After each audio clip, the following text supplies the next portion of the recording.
It is 4 o'clock. I will call to order this meeting. And please stand if you are able to sing our national anthem.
Please be seated.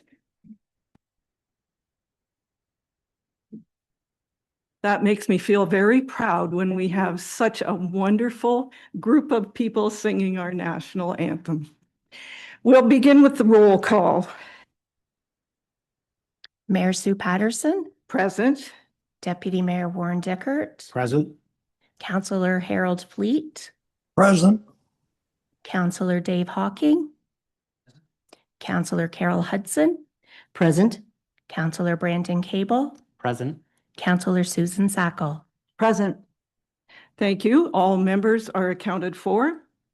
The land acknowledgement.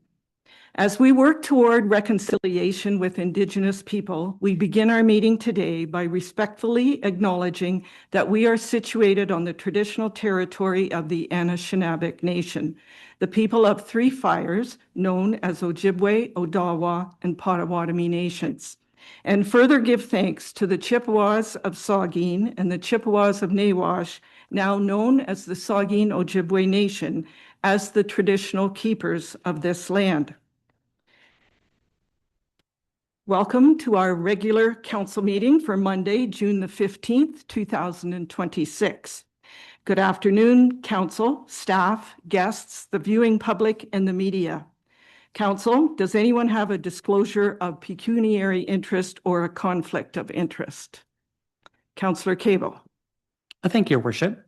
In relation to item 10.4, which discusses the East End Trail update and financial analysis, I'd like to publicly clarify that over the past 3 years, I've been in contact with the town's Integrity Commissioner on multiple occasions to seek guidance on my participation in discussions related to the Saugeen Cedar West subdivision, as well as the community trail.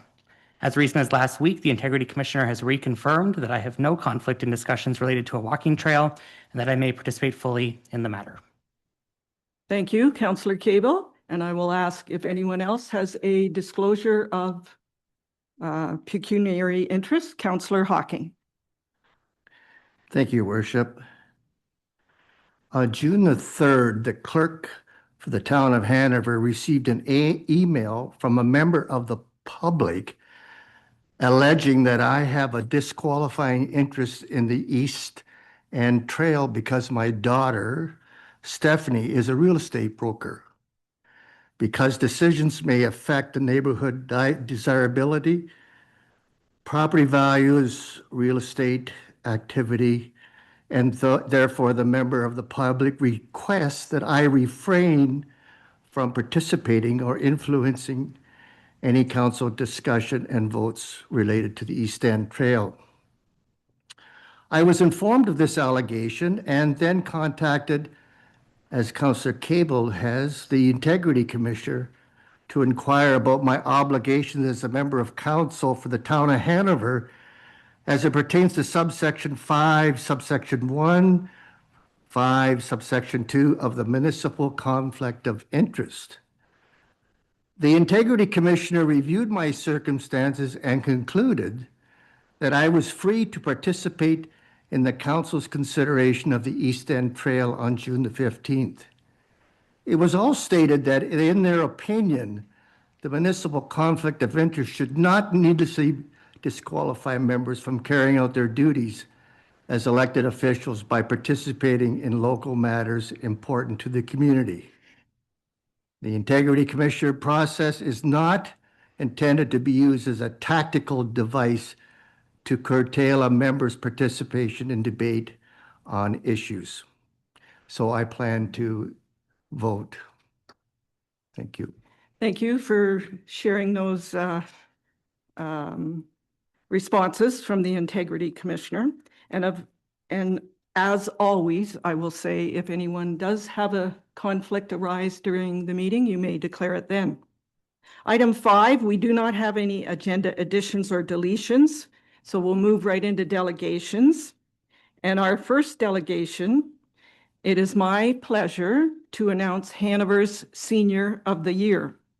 Each year, the Minister for Seniors and Accessibility invites municipalities to nominate an individual who, after age 65, continues to enrich the social, cultural, or civic life of their community. It's a meaningful opportunity to shine a light on someone whose contributions truly make a difference. Today, that honor goes to someone who embodies the very best of community spirit. I would like to invite Bill Smolenars to come forward to the podium. Welcome, Bill. Come right up to the center here, if you would.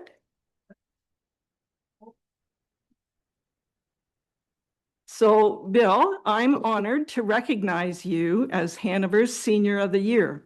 Volunteers play an essential role in shaping the strength and character of our town, and it is important that we pause to show our appreciation.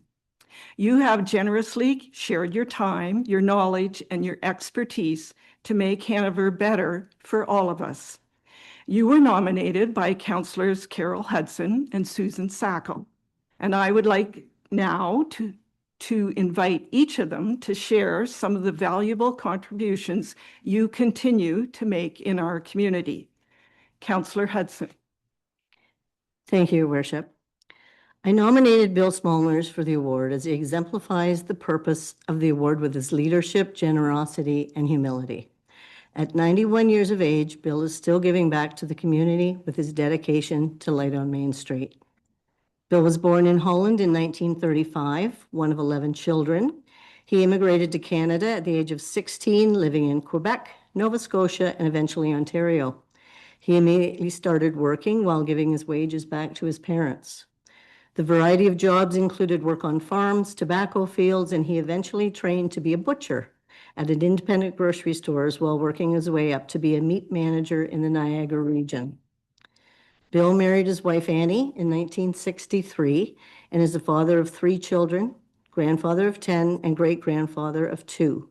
He was the owner of Silver Lake General Store for 15 years and then sold it and moved to Hanover and worked as a butcher at Bentic Packers for 9 years until retiring. Bill has spent a lifetime volunteering in church and community, cooking and serving at fundraisers, feeding residents at a long-term care facility, gardening for facilities, and for neighbors. Bill became a knight in 2005 and was instrumental in the many fundraising meals at the Columbus Center. One of his neighbors has stated, much of Bill's volunteer work brings him into contact with those who are struggling, people down on their luck, facing addiction, or battling mental health challenges. At Light on Main Street, he makes it a point to welcome, encourage, and befriend those looking for a hot meal and some social interaction. Being firm, kind, and friendly comes naturally to Bill, and his steady presence makes a real difference in the lives of many. Bill takes great pride in his family, and as a leader, he inspires those around him to be their best. He recognizes hard work, deflects praise onto others, and leads by example. His quiet strength, generosity, and humility make him truly deserving of this honor. And Bill, I commend you on pulling the community together for the greater good. You have set an exemplary example of what can be achieved by collaborating. Thank you. Counselor Sackel. Thank you, Your Worship. Well, I too am delighted to nominate Bill Smolinars for Hanover's 2026 Ontario Senior of the Year Award. Like myself, Bill has been a member of Holy Family Parish for many years. He's a longtime volunteer with the men's group in our church called the Knights of Columbus. Specifically, he's a third-degree knight. These men serve the parish in a variety of ways, like doing roadside cleanup, donating money to local charities, or even decorating the church for Christmas. Over the years, Bill has participated in the choir, he's served as an usher, he's helped cook and serve spaghetti dinners, as well as many other activities, especially when the parish still had the Knights of Columbus Hall. And even today at 91, Bill can be seen cooking and arranging food and tables for the brunch that is served once a month after Sunday morning Mass at Holy Family Parish. In 2025, at age 90, Bill was the recipient of the Hamilton Diocesan Medal of Honor. This is awarded to someone who has been a dedicated and active volunteer, not only in the church, but in the community. As Councillor Hudson has mentioned, Bill's one of the main organizers of Light on Main Street, a group who provides weekly meals to anyone in the community who comes to our tables at Grace United Church. In fact, this initiative first began in 2009. Bill and his team set the gymnasium up like a restaurant. Bill shops for groceries, he accepts food donations, he cooks in the kitchen, and he visits guests as they enjoy their meal. So as a volunteer server myself at Light on Main, I can attest to the fact that Bill shines when he is in his happy place. He leads the team of volunteers with a short prayer, he welcomes visitors as they arrive with a big smile, and he always asks if anyone has a birthday, so the guests can sing a birthday song.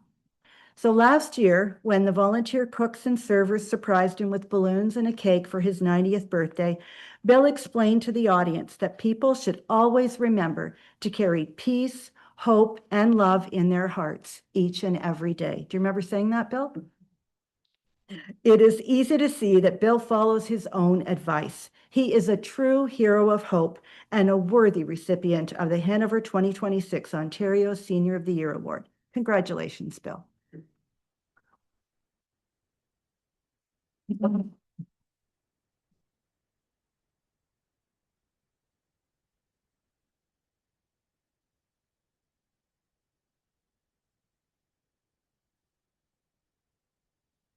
Okay, so Bill, just 1 second. Laura, put the mic on. April or Laura is gonna fix the microphone for you so everyone can hear you, and that means everyone listening at home can also hear you. Okay, can you hear me now?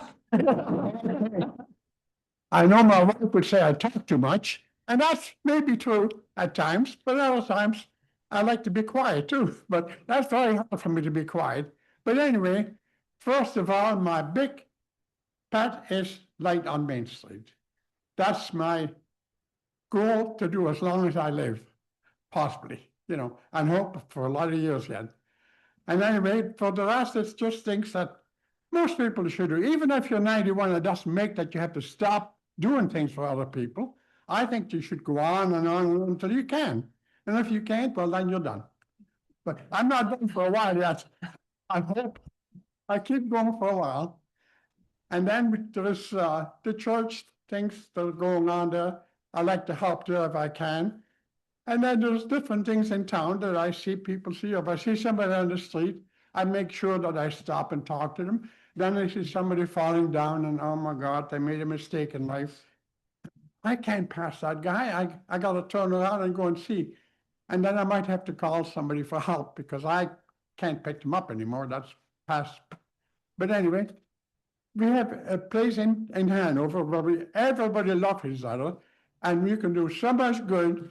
And it's there, and we have a pile of volunteers. At Light on Main Street, we have 70 volunteers that faithfully come every Wednesday. They take turns. We have different groups that come at different times, but we have 70 volunteers, which is unbelievable, And they come, we don't have to phone them. They just come. Every Wednesday, we have the right crew, and they come. So, but anyway, I think I talked enough now. So I think, thank you very much, everybody, for coming. So Bill, a well-deserved honor. And if you would be so kind, we would like to have a photo taken because we do have a certificate to give to you. And if you would come up here, Okay. Councillor Sacco and Councillor Hudson. You can take on your phone? And if we turn this thing, Okay. when we get our logo in the back.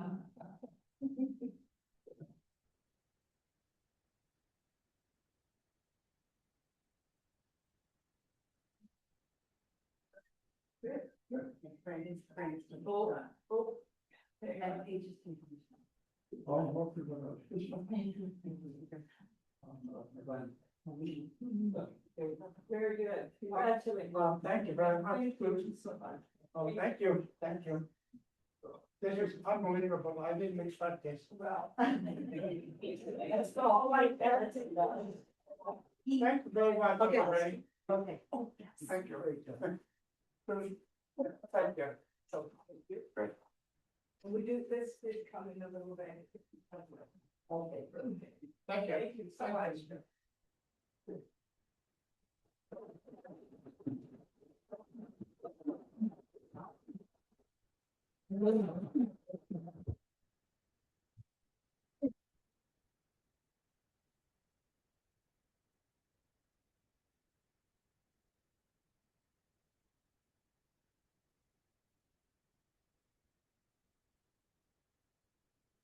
Thank you. Our second delegation, and I do want to just say, if we don't turn our microphones on, people listening online cannot hear us. And that's why we keep saying, turn the microphone on or off, right?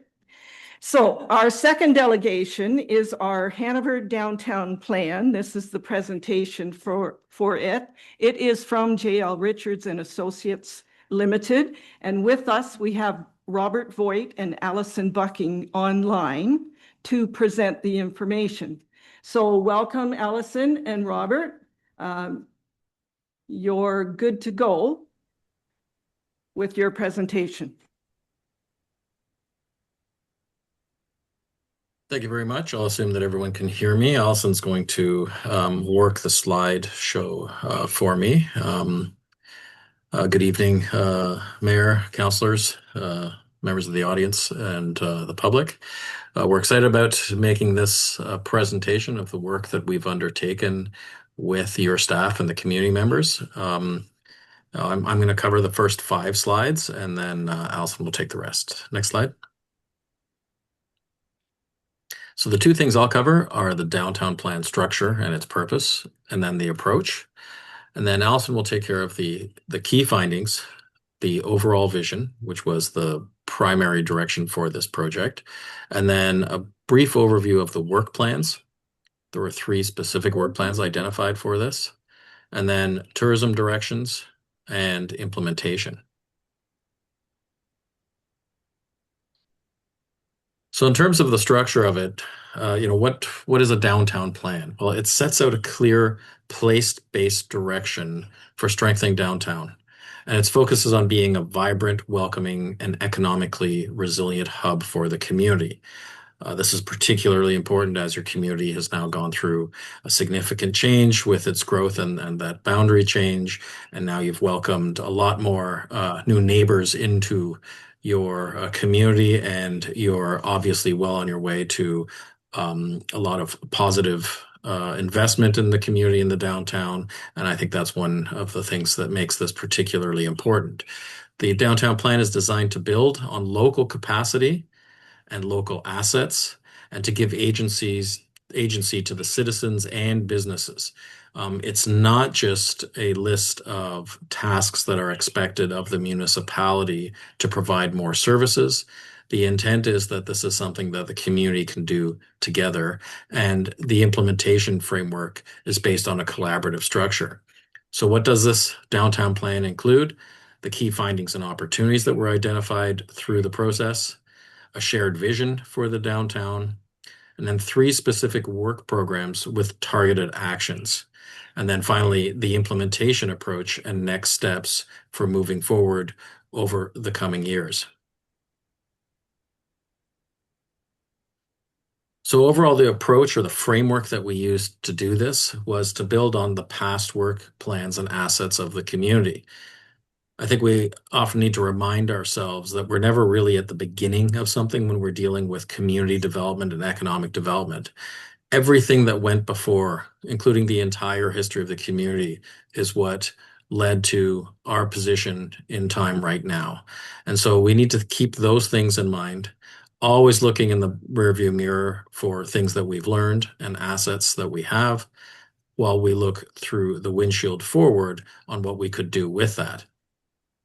So the kinds of things we looked at were the successful facade improvement grant program, the signage, the town's flexible downtown zoning that you have, right? So it's not just about specific programs, but also the regulations that structure that. And then Heritage Square, in terms of there's an asset directly in the community in terms of how you've dealt with the public realm. And what was identified also is the Saugeen River with its close proximity and what that could potentially do from an economic and community building perspective. Again, always looking forward. And what we did with that was an asset-based community development approach, ABCD, and also a 4-pillar framing of that. Essentially, successful downtowns are built through a combination of strong local businesses, welcoming public spaces, active programming, and ongoing collaboration. The asset-based community development approach ensures that we're working with the assets that a community has, which is not just the physical assets, but also the people, your ideas, your stories, your history. I'll speak more about the about the 4 pillars in a moment. And then finally, it was community-led. So as we did the outreach, working not only with staff, but also with the DIA and the Chamber, as well as local citizens. We held a number of public events and put information on the town's website. We were able to kind of reach out to the community, got feedback in person, through questionnaires, through discussions, and we made sure that the work programs that are included in this plan, that they're grounded in community ideas and that they're strategically supplemented by some of the things that we saw that we're bringing to the table and have integrated in there so that you have this comprehensive coverage of the 4 pillars. And I'll speak to that next about why those are important. So the 4 pillars, each one represents a key category of actions, and they all work together. And quite often we see that in downtown revitalization projects that communities focus primarily on things like promotion, and then a little bit about design, right? Those are the kinds of things that we see out in the public realm. But it's important to remember that if we do not have focus on economic vitality and organization as well, that we can't really drive forward with the same kinds of success. And so this framework builds on Hanover's existing strengths and supports a steady, achievable set of improvements that can be led by many partners. Economic vitality, those are the actions that strengthen the downtown economic base. Examples include the CIP programs, business incubators, and zoning changes. In terms of design, I think people can often quickly identify that, and those are examples that are dealing with the streetscape or the public realm, and improvements like lighting and benches and parkettes. Promotion, that's more than just hosting events. It can include branding, seasonal events and walking tours. It's about making investors and aware and the visitors aware of a positive image of your downtown and that they could see themselves participating in some form. And then organization, those are actions engaging the stakeholders to build the partnerships and the leadership for moving forward. As you'll note earlier, I had mentioned that this isn't just a shopping list for further services for the municipality to provide, but that citizens, local organizations, and businesses can also participate in the evolution of your downtown and creating those enhancements that were identified in the work programs. And so with that, I'll leave it to Allison to speak to the key findings and how we move forward with the plan we're presenting today. Thank you. Thanks, Rob. Like Rob said, when it comes to the downtown plan, we never start from scratch. There's always a number of initiatives that were underway to support the development and success of the downtown. So what we found through our review was that downtown initiatives typically lean a bit heavier on the promotion and economic vitality pillars. So we see a lot more. There's a lot of events that are happening in downtown Hanover. There's grants like the Community Improvement Plan, the Development Event Fund, and the HIP programs, which are being used to attract businesses into the town and into the downtown. And there's a number of successful initiatives like the CIP. The downtown wayfinding signage has been very successful and was highlighted through our community engagement. The events, the beautification that's done by both the DIA and the town, and those HIP programs. We looked at business composition within the downtown. We found there's a lot of variety, with the largest concentration being retail at 19% and finance, so think like things like banks, credit unions at 15%. There is, when it comes to looking at the demographic data, we found that there's a larger proportion of older adults in the town, which means that people are more likely to visit the downtown during the day. They're more likely to come to the downtown for services. And there's also a stronger potential for volunteerism, which are really great things to build on when it comes to a downtown plan. And then we heard a lot about the vacancies within the downtown. And when we looked at the total number of vacancies, we actually found out that there was a low vacancy rate within the downtown. And as a result, some of the issues that were brought up by the community actually were triggered by affordability pressures resulting from the low vacancy and reduced incentives for landowners to invest. So these were all findings that then informed our approach to this downtown plan. To guide the downtown plan and our work programs, we first had to develop a vision. So the vision that was developed reflects feedback we received at the idea jamming session through our community connectors, through conversations with local businesses, and through conversations with various committees and the DIA and the chamber. And so what we asked at these sessions is, what do you love about your community? What are things like assets that you want to leverage? And how do you want your community to grow? And one of the exercises that we used was this visioning board. So on this slide, you can see that there's no one theme of how people want the downtown to revitalize and grow in the future. There's no tourism theme, but rather people want the downtown to have a strong sense of belongingness and togetherness, and they want it to position the downtown as a community-driven place where people of all ages can gather, connect, and celebrate year-round. And if you look on this slide here, you can see it reflected in the vision. People love the events that happen in Hanover. They love its culture. They really want to see things like flowers, trees, and planters within the downtown. They want to support their local businesses, and they want to make downtown a place for everyone.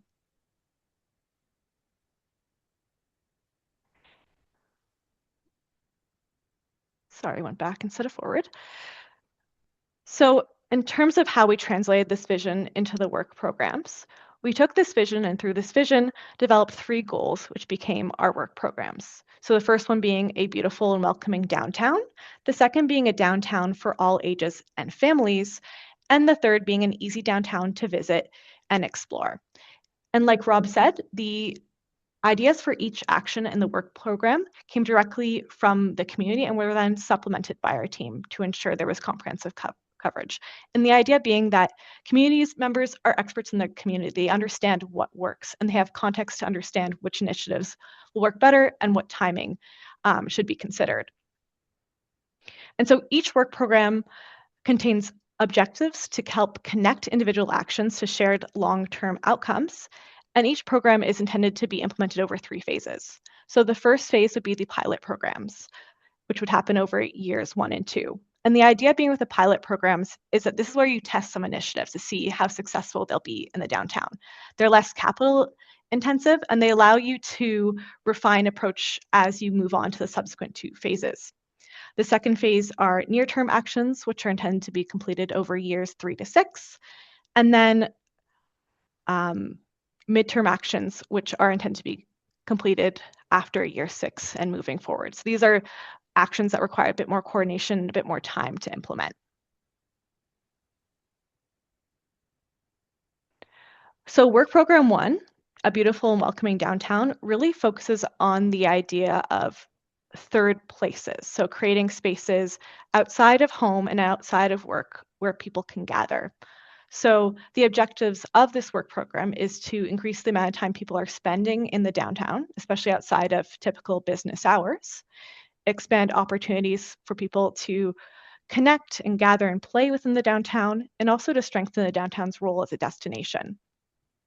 So each work program has about 10 to 14 actions. So for the interest of time, we've just highlighted a few key ones on this slide. So the first one being creating a seasonal pedestrian corridor on Veterans Way. The idea being that you would close Veterans Way from 10th Street to probably about Carrymore School of Dance within the spring, summer, and potentially the fall months to do vehicular traffic. So this would just be a space for people to connect. There'd be things like seating, maybe some lighting, planters, maybe some shade structures. And this would just allow people to use this space and gather. One thing we heard a lot about was how there was a number of businesses that, like restaurants, that closed as a result of COVID, and people really want to see more food options within the downtown. So the next action that we're recommending is to develop a rent subsidy grant for new restaurants. We understand that often one of the biggest hurdles is the cost of rent when it comes to opening a new business. So this grant is intended to help some of these new restaurant owners, potentially maybe within like the first 6 months period to a year, offset some costs. And then to extend the amount of time people are spending in the downtown, one of the initiatives would be to coordinate extended business hours with an evening event. The idea being that the town and potentially the DIA would work with select businesses to extend their hours in coordination with an evening event to increase foot traffic within the downtown and also increase the amount of people who are visiting these businesses in the off hours. And one thing we heard a lot about as well was how the library was really a hub for the community. People went there not only to get new books, but also to get resources. So we know that the library is looking for a new site. It's outgrown its current building. And so we found an opportunity through conversations with the community to potentially create not only a library, but a library, cultural, and business center where all these resources could be located in one building. And so the idea with this initiative would be to coordinate a library, cultural, and business center task force who would be looking for potential locations within the downtown for this type of building and potential funding opportunities. And then later on in the work program, actually developing the site. So just to provide an example of what one of these initiatives could look like, we have a conceptual rendering of what a Veterans Way pedestrian corridor would look like. So this is just conceptual, but you could see here, one of the things you could do is provide movable furniture. So this will allow people to fit their needs within the outdoor spaces. So let's say you're meeting up with a group of 5 friends, you can put 2 tables together, put the chairs together, and now you can all sit together. Adding landscaping features in the form of planters can make the space feel more inviting and also create a sense of enclosure. And lighting can also add some visual interest and extend the usable time of space and also create a sense of security. Mobile kiosks or vending carts that offer food and drink can extend the amount of time that people are spending within this pedestrian corridor, but also provides an opportunity for maybe new businesses or entrepreneurs who are looking to open a restaurant to kind of test out some of their products, gain a following, and really act as that first stepping stone before opening maybe a business within the downtown. And then adding public art to the space in terms of surface treatments can help signal that the space is intended for people, not for cars. And it also helps to reflect the local culture by having local artists or potentially students to mark these type of treatments. So work program 2 is called A Downtown for All Ages and Abilities. And the idea is that we're trying to create an inclusive downtown space that engages children, youth, and families. And we're trying to strengthen community involvement and support practical, low barriers solutions that help people navigate and use the downtown more easily. And some highlight actions from this work program is the first one being to revitalize the DIA Parkette with youth-focused amenities and add more greenery in the form of things like trees and planters to the downtown. We heard through our engagement that there wasn't a lot of places for youth members to connect and gather. We really want to bring them back to the downtown and contribute to its liveliness.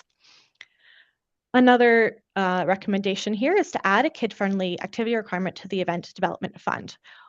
Through our community connectors, we heard there's not a lot of free activities for kids. So having an event development fund prescribe a criteria that requires things like face painting or maybe a jumping castle at an event can kind of provide opportunities to fill that gap. And the third action here is to create a Youth Downtown Ambassadors Initiative. So the idea is to get youth members involved in some of these downtown plan actions while also helping them achieve their volunteer hour goals. And then the last one here, we know there was a lot of snow that happened this year. So investigating options for snow clearing in the downtown and Heritage Square, as right now Heritage Square isn't cleared in the winter months, which means it's not as used as it could be.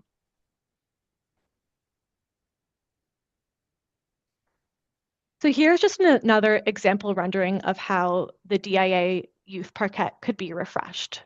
So on this slide, you could see that art murals can help create a sense of beauty in the downtown, celebrate the local character, and build relationships with local artists and youth members. The movable furniture, again, allows people to fit their needs in an outdoor space. And it's also a low capital solution to providing seating. A small performance platform can create opportunities for animating the street and also cross-program with other community events. And then we also see that the management programming of the space can really create mentorship opportunities, potentially with youth members, and instill that pride in space.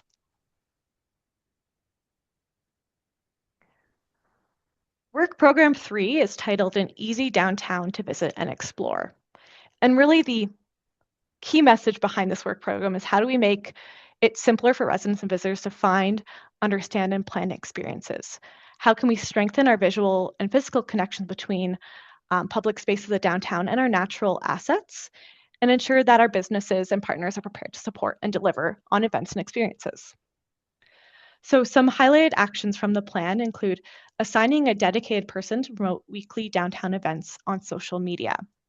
So on the top of this slide here, you could see an example of a potential Instagram or Facebook post where it's titled Things to Do in Hanover this weekend, and it provides some opportunities. Maybe it's you should go to the farmer's market or participate in the Walk for Alzheimer's, or there's maybe a line dancing course that's going on. But it really allows people who are maybe using social media to find events like millennials and Gen Z to access this information instead of directly using the shared calendar. The second initiative here is critical to the success of the plan, and that's creating a downtown delivery team. And that would need to include members from the DIA, the chamber, the town, and other volunteers who would be responsible for implementing and monitoring the success of the downtown plan. They'd be assigning roles and issuing priority for certain initiatives. The third action here is to create an events-ready business toolkit. Right now, we basically require that small businesses do everything. So having this toolkit can be helpful for business to understand, okay, maybe my window display, I could use these few features to make it more of a themed display with the farmer's market today, that sort of thing. And then our last one here is kind of building on how Gray and Bruce County are draws for more outdoor activities, things like hiking, canoeing, kayaking, and the beaches. So connecting the fact that the downtown is in proximity to Saugeen River, it's improving the canoe launch at the town of Hanover Park. So while the access is not directly within the downtown, we see an opportunity for the downtown to leverage people who are already using the river itself for those kayaking activities to basically make the downtown the space for people to either come to after they've canoed or kayaked down the river, or potentially it's a space where you can grab a bite to eat before you go on your trip, or maybe there's some tools that could be offered for sale at some of these businesses. So an example of one of the initiatives that wasn't really highlighted on this plan was vacant land redevelopment. So please note that these renderings are conceptual. These lands are owned by a private landowner. So this does not illustrate their intent to develop these lands, but rather is just an idea of how they could be developed. So you could see that while the space is vacant and not developed, there are ways to activate the space through things like cross-event programming. You could see on this slide, it's an outdoor movie screening that's coordinated with a food truck event. And then when it comes to actually redeveloping the site, the town should ensure through its own tools that we're driving success for infill development, and you're seeing things that you want to see when it comes to development. And so these would include things like your policies, regulations, processes, incentives for development. And then when it comes to infill, you want to ensure that the built form of the new development should reflect the historic characteristics of the downtown in terms of massing materials and potentially pattern of windows. And then this slide also highlights that when we do vacant land redevelopment, there also enhancements to the public realm can occur that can add beauty, calm traffic, and attract investment, making it more people friendly. And this can actually be done with no negative impact to overall parking. Because the parallel parking spaces along 10th Street are quite long, you can actually reduce them and create some of these bump outs without actually reducing the amount of parking.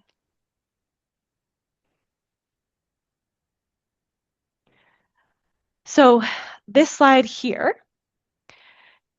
is really focused on tourism. So we have the 3 work programs, and there's a number of tourism considerations that informed them.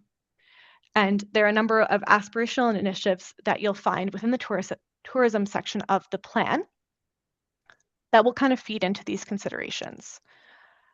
When it comes to tourism, tourist operators really want to see sustainable operations. They want to co-create stories, showcase local identity. They want to ensure that tourism supports local growth, and it also enhances local well-being. And the plan really builds on these considerations by using the asset-based community development approach. We're leveraging local assets and building on what's strong, not what is wrong in the community. And then implementation. This is always the hardest part of a plan. And really the key message that we have here is that the success of this downtown plan is our shared responsibility. And who is involved? Really, everyone is involved in ensuring that this downtown plan is achievable. The plan itself is designed to be practical, achievable, with actions that can be implemented over time through collaboration and partnerships. And many actions are going to benefit from shared roles and informal partnerships rather than a single project lead. For example, when it comes to public realm improvements, maybe the town itself is the project lead, but relying on support for volunteers to maybe design the public murals. So it'd be collaboration like that. So key principles that will guide the implementation of this plan and that are highlighted in the downtown plan itself is that the downtown plan success requires clear roles and shared leadership.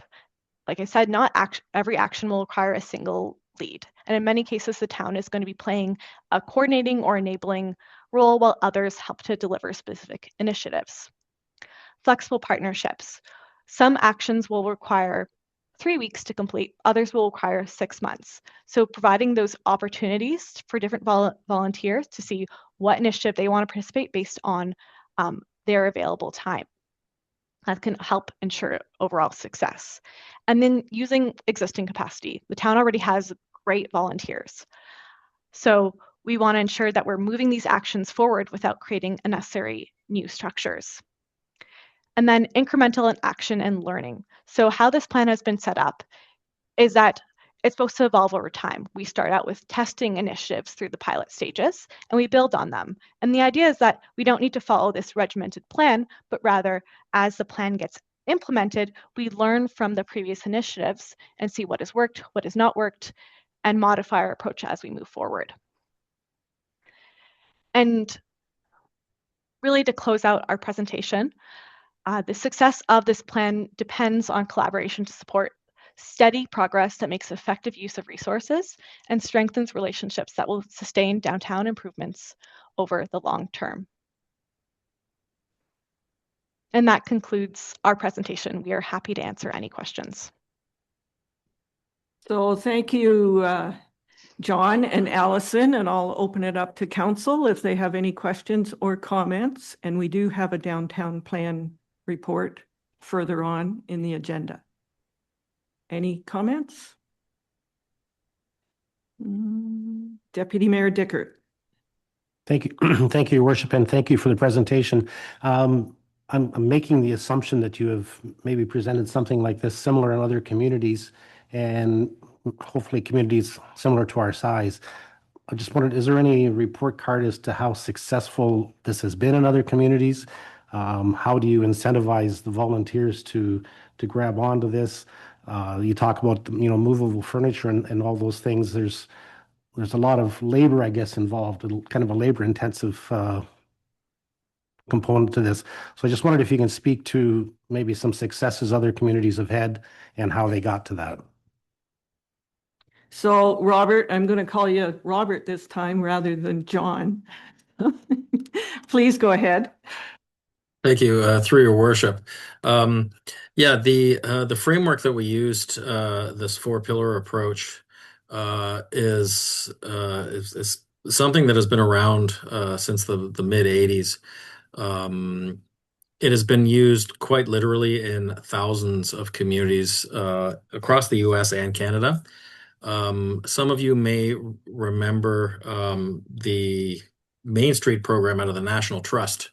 That is the 4-pillar approach that they've been using, and they continue to use out of the US. It also is modeled in a lot of the work that the Economic Development Professional Association here in Ontario uses. It's a little bit different. The success really comes in doing all 4 pillars.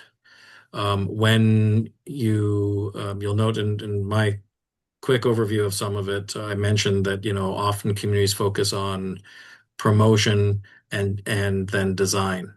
And even on promotion, they only focus on events. Events are part of a promotional package. Design is part of the overall character of the downtown. If you don't take into account the economic vitality and the organization piece, which is arguably for many people less exciting and fun to do. But the reality is you need to follow up with all 4 pillars. Out of the National Trust, the Main Street Center in the US, their stats are somewhere in the order of across all the communities, which again is numbers in the thousands of these Main Street organizations in over the decades since the 80s, that the investment of every dollar in those kinds of Main Street organizations that follow this structure, I believe the return rate is in the high 20 or low $30. It's a phenomenal success rate. It is not rocket science. It is a tried and true methodology. In terms of the need for citizen engagement and people getting involved, 100% agree with that. That's one of the reasons why the way we've suggested the implementation is that you go for the easy wins, right? You need to have, you know, once you've launched this now, you need to have something interesting happening in terms of an action. Again, not an event, but an action, every month for a couple months. And then another quarter later, another thing happens. And then the following summer, when it gets busy, there's a slightly bigger thing and a couple more small projects, right? The idea is that there is constant movement forward. And also the scale of these projects is designed that people, businesses, associations, clubs, and individuals can get involved in doing a specific thing. You can get a lot of burnout with volunteers when you're asking them to join an organization and be involved in meetings, minute taking, all that kind of thing. Give them actions, tell them the framework of what's expected of them, give them a job description, and then let them do that thing, thank them, and move on, and they'll come back. So there's a whole methodology around that, and we note that to a certain degree in your report here. You'll see if you can provide those regular commitments to wins that your community will follow and then lead in terms of making this successful. Okay, thank you for that. What I'm hearing though is I think you need to have a lot of municipal involvement to start it. You need someone to push that to coordinate it. Then I was not clear. You'll see in the plan that there are a number of suggestions of who might lead certain things. So, for example, anything that is in the public realm, primarily the municipality kind of has to be involved, right? You're let's call it, you're the landlords, right? You are in charge of and own the commons. So of course you need to be involved. But if we think of that laneway pop-up project that Allison showed on the first visualization there, the municipality could only get involved in as little as allowing it to happen and relying on the businesses, maybe the DIA, maybe service clubs, a bunch of youth, whomever come forward to fill in those various pieces. There are specific things under the organizational structure, for example, that deal with businesses helping to lift each other up with various kinds of trainings and that. That's not a municipal role. That's not your job. Helping find, we mentioned things like a task force to help when there is a vacancy, to act quickly and try to find the kind of business that is most suited for your downtown goals in a fast way. And that definitely is something that the municipality, the DIA, and the chamber would do together because you each have different strengths.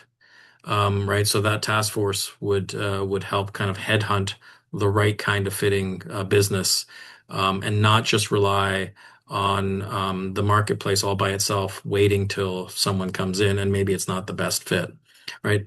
So I'd say it's somewhat complex when you look at the plan, but it's not complicated. Okay, Councillor Hawking. Thank you for your excellent report and the supplement that we've got later in our package. It's outstanding. I would just like to make a couple of comments. You talked about the town sort of making it happen. There's a term that we use sometimes in science class. We call it a catalyst, and maybe that's our role. We get things going and then we stand back. I'd like to also emphasize that you just can't make this all happen in 3 months or 6 months. This is a long-term project, sometimes over a few years. And I would encourage people involved to select champions who will stay committed to the vision And it takes a lot of energy and perseverance and patience to make these things come to reality. Constant movement forward is ideal, I agree. And one of the things I want to salute you is that in your renderings, you included trees. How nice.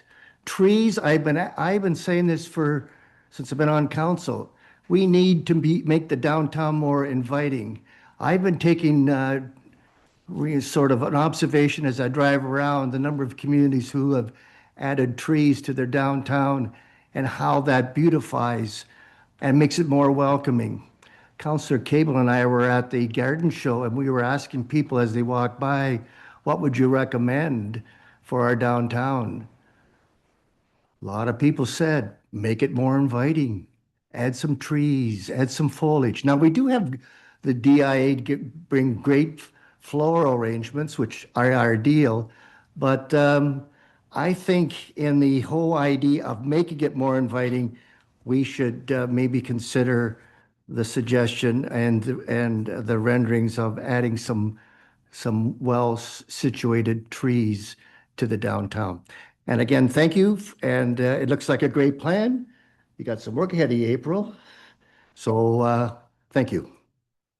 Okay, anyone else? Comments? Seeing none and none online. Robert, Allison, thank you for your work in guiding this process and preparing the plan. And we appreciate your expertise and commitment to the project. Thank you very much.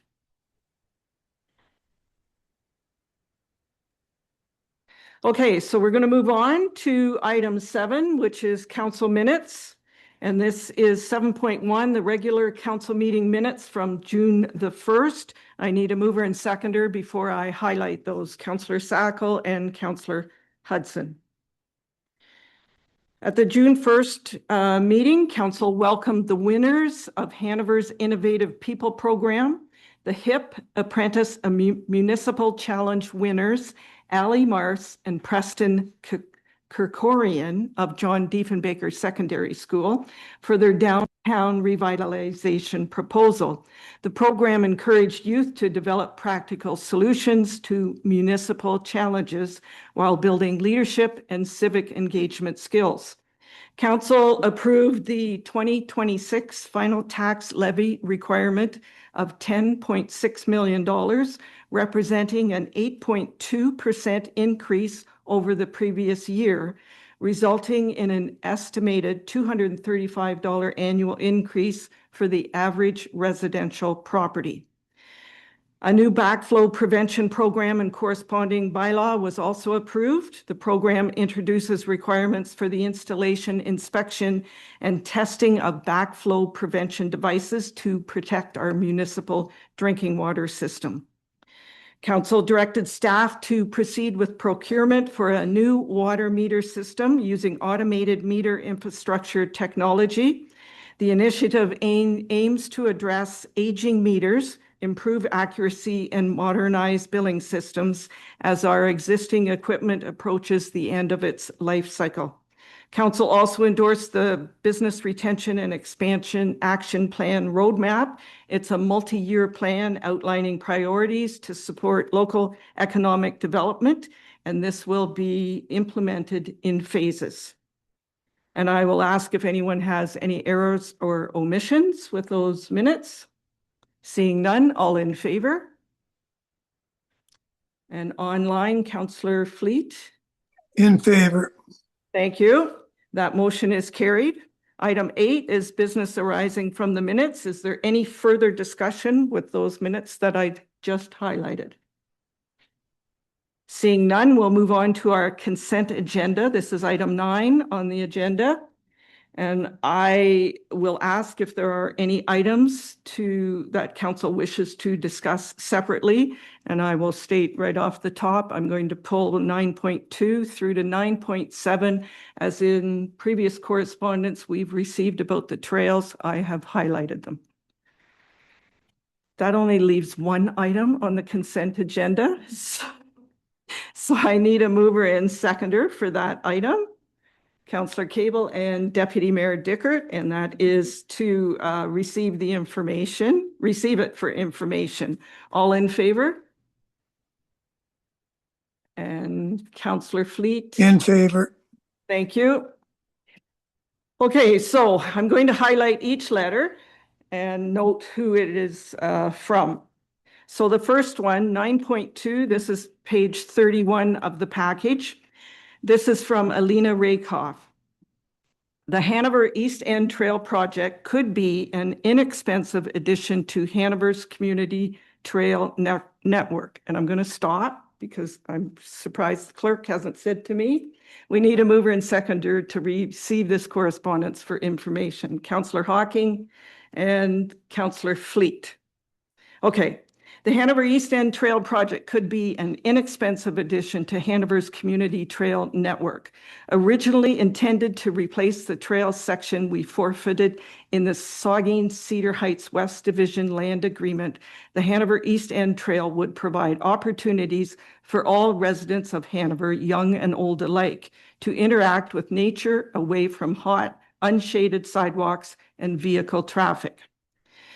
Alina states, I personally have prepared over 35 pages of documentation highlighting the many details of this project, addressing concerns, correcting misinformation, and collecting experiential comparative data about trails and sidewalks in Hanover. She states, change is disruptive. Hanover, having construction near where we live creates uncertainty, but it is the payoff in community richness that makes it worth it. Green space is precious, and for those of us living in apartments who do not have the privilege of a home with a backyard, we rely on areas like this in town to feel comfortable spending time outside. She asks, will council take the position of strong leadership and reinstate this project in the interest of the greater benefit of all Hanover residents? I ask that council state in writing their justification for their final decision in regards to the Hanover East End Trail project. Further on in her correspondence, give me 1 second here. Alina has included information about surface temperature measurements. She says sidewalks in full sun averaged a dramatically hotter 8.3 degrees Celsius than a trail surface in the shade. When comparing the experience of using a sidewalk in full sun or a shaded trail, the nearly 20-degree surface temperature difference between the two needs to be taken seriously for effect on comfort and usability. We are in an era of climate change. It won't be every day, but our summers are gradually getting hotter. Alicia then refers to areas along the proposed trail and states, all of these areas have low or no potential for washouts, and the presence of pooling water is similar to other low-lying areas along Hanover's community trail. Correct engineering of the trail base with different layers of gravel, sand, and limestone, which is the current design, creates a solid foundation that does not easily shift. In the 30 minutes that I spent walking through, the level of pooling had already started to decrease, and this water is not sitting there for days like we saw this year with our atypical spring flooding. The next letter of correspondence is 9.3. This is from Danica Metcalf. She states, I am writing to formally request that council reconsider its decision of March 16th, 2026 to eliminate the East End Trail project.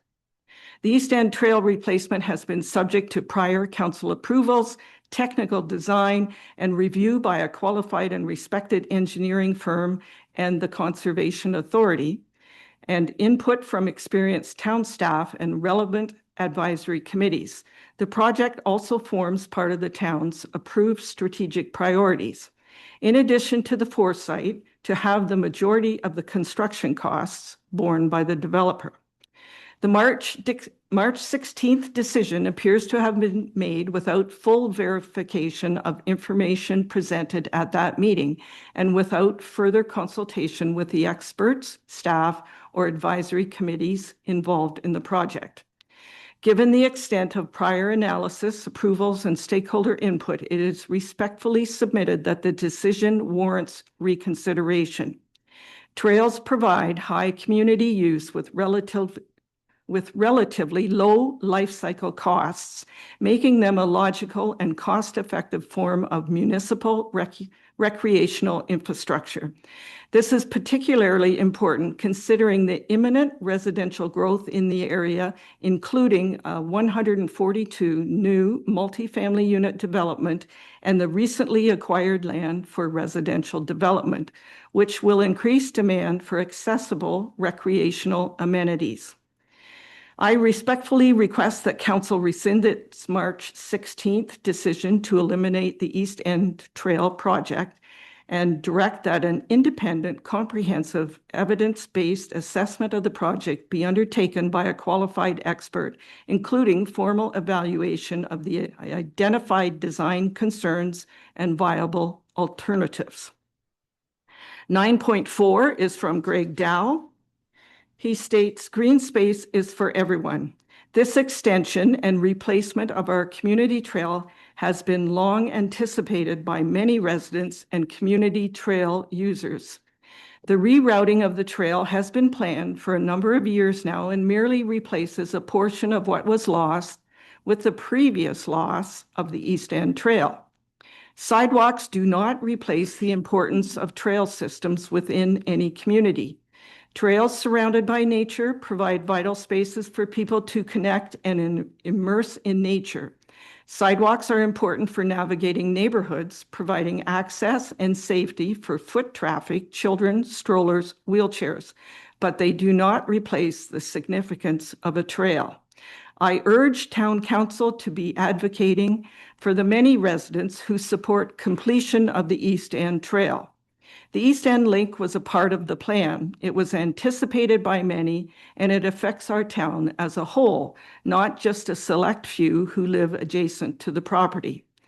Privacy and security of personal properties are the responsibility of the homeowner, but it is not difficult to accomplish. Many homes back onto other parts of the trail, including in-town trails, cut-throughs, parks, and sports areas. There is no difference in these situations. This green space should be for all. I respectfully urge Council to reopen discussion, seek broader public input, and reconsider cancellation of the East End Trail.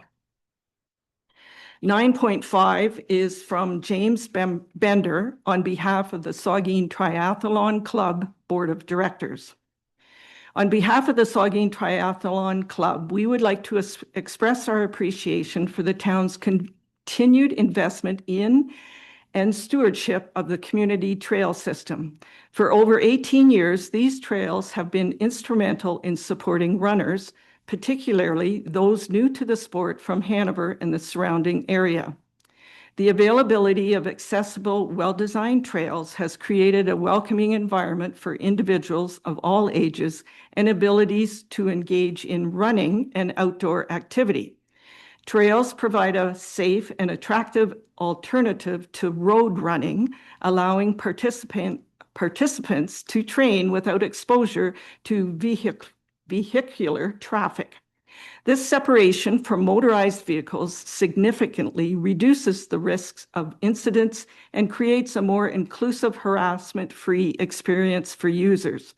Research consistently shows that trails offer safe, accessible spaces for physical activity while contributing to overall community health and well-being. Our membership includes individuals with extensive experience running and racing on trail systems across Canada and internationally.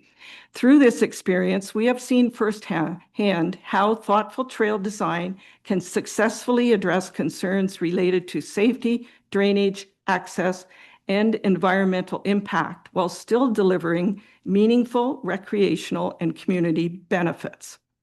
We recognize that proposed trail projects can raise valid questions and concerns, and we appreciate Council's responsibility to carefully consider these matters. In that spirit, the Saugeen Triathlon Club would welcome the opportunity to work collaboratively with Council and town staff to help identify practical, experience-informed solutions.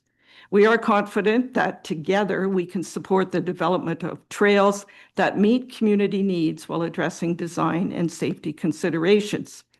He further states, "Thank you for your continued leadership and for your commitment to enhancing recreational opportunities in Hanover, and we would be pleased to contribute to any further discussions."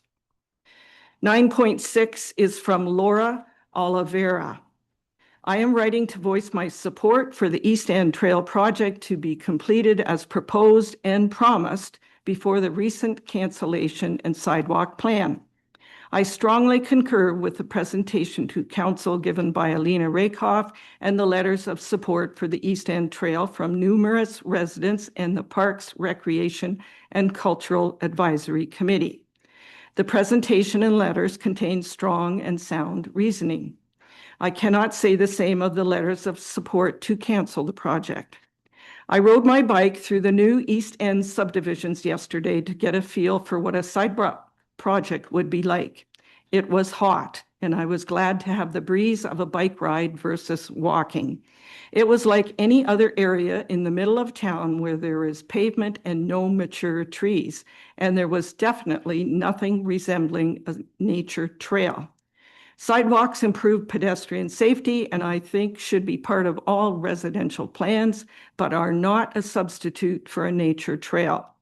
A trail provides for all residents and visitors a shaded walkway, clean and cool air, the possibility of observing butterflies, small creatures, birds, native plants, and the sounds and smells of nature.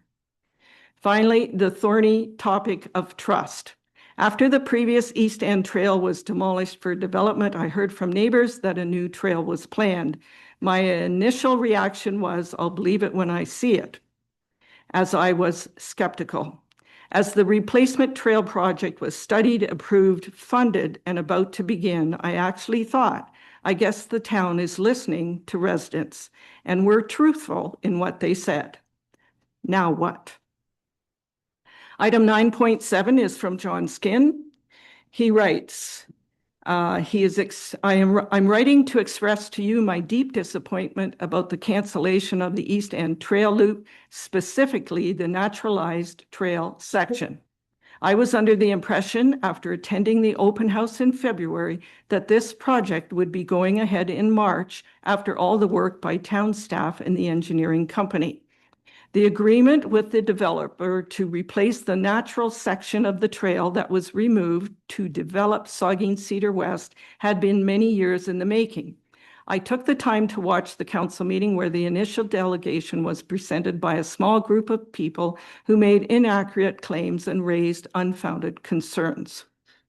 The responding delegation presented to council in early May reviewed and discredited many of the issues presented by the initial delegation, including those of conservation and privacy.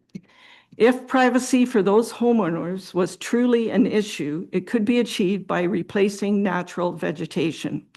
Council was understandably concerned about the risk of flooding and erosion. In my review of that area, the only location that had any erosion was on a bend where the natural creek bed had been built up, stripped of natural vegetation, and turf grass planted right to the edge of the creek. It does not seem that council understands the brevity of the project that they voted on. Town staff, the Conservation Authority, and the engineering company had put in many hours of work into this project at an extensive cost to taxpayers. Asking this project to be canceled and for sidewalks to be priced out truly undervalued all of that time and effort and the heart of this project.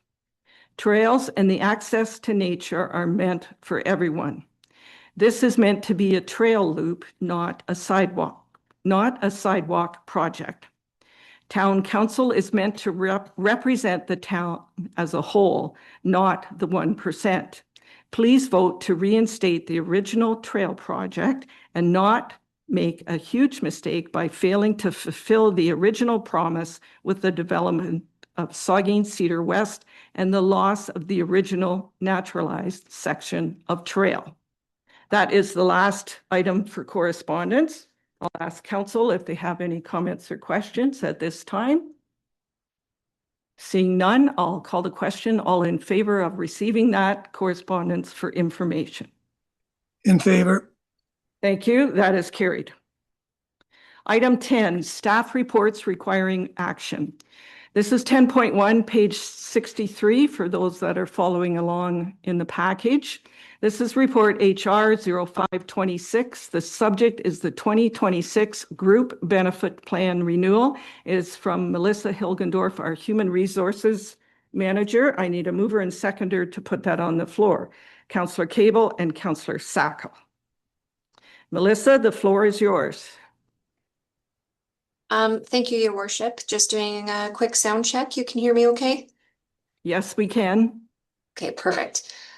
So I'm pleased to present the town's 2026 Group Benefit Plan Renewal, which begins on page 63 of today's agenda package. Each year, our brokers from People Corporation work with Canada Life to evaluate the adequacy of the group benefit plan premiums that we pay in relation to the claims paid and expenses needed to operate the program. They've analyzed a number of factors, including utilization trends, inflation, and our staff demographics to create a renewal for the plan effective July 1st, 2026. Overall, we've seen fairly typical increases for health, vision, and dental claims. Massage, chiropractor, and physiotherapy remain the top 3 paramedical services used, and top medications claimed through the plan tend to provide care for arthritis, glaucoma, and various skin disorders. We have pooling provisions in place which help to safeguard against extreme cost increases. So what this means is that once the total claim amount, health claim amount for an individual reaches $15,000, the balance is removed from our claim experience and it's pooled so that it does not impact our rates. In this period, we had just over 42,000 in claims that were pooled and removed from our experience. For financial implications, originally the renewal rate was anticipated to be between 7 and 10%, depending on the type of coverage and utilization. However, the final confirmed increase for 2026 is 2%. Based on the renewal rates and current plan participation numbers, this represents an annual amount of $9,915.15, including PST. However, because our renewal takes place halfway into the year, the financial impact for 2026 becomes $4,957.57. This increase was anticipated and it falls within the approved 2026 budget figures. A table detailing the breakdown of the increase is included on page 64 of the agenda package. And while council is approving the present renewal for the town division of the benefit plan only, the cost of the Hanover Police Service benefit plan is included for information and clarity on overall budget implications, as the plans ultimately renew together as one with Canada Life. After funding the Claims Fluctuation Reserve, also known as CFR, to a required level of 15% of annual premiums, no funds remain in the town's refund deposit account, also known as RDA. So RDA funds are built when the premiums we pay for healthcare or dental care are higher than what the actual expenses are. And then any surplus remaining after fully funding that fluctuation reserve is deposited into the refund deposit account and becomes the property of the town. There's no requirement for funds to be present in that RDA account, but instead it's there to ensure that we can take advantage if ever there is a surplus. Previously, before we put this refund accounting structure in place, we did lose any surpluses. The town's accidental death and dismemberment plan through AIG Canada remains unchanged since 2016 and represents a cost of approximately $158 per month plus tax. Overall, the cost for the group benefits does continue to be significant. However, the health and well-being of staff remains extremely important, and we do have those pooling provisions and refund accounting provisions in place to help provide financial safeguards. This report supports strategic plan goal number 5, open and responsible government.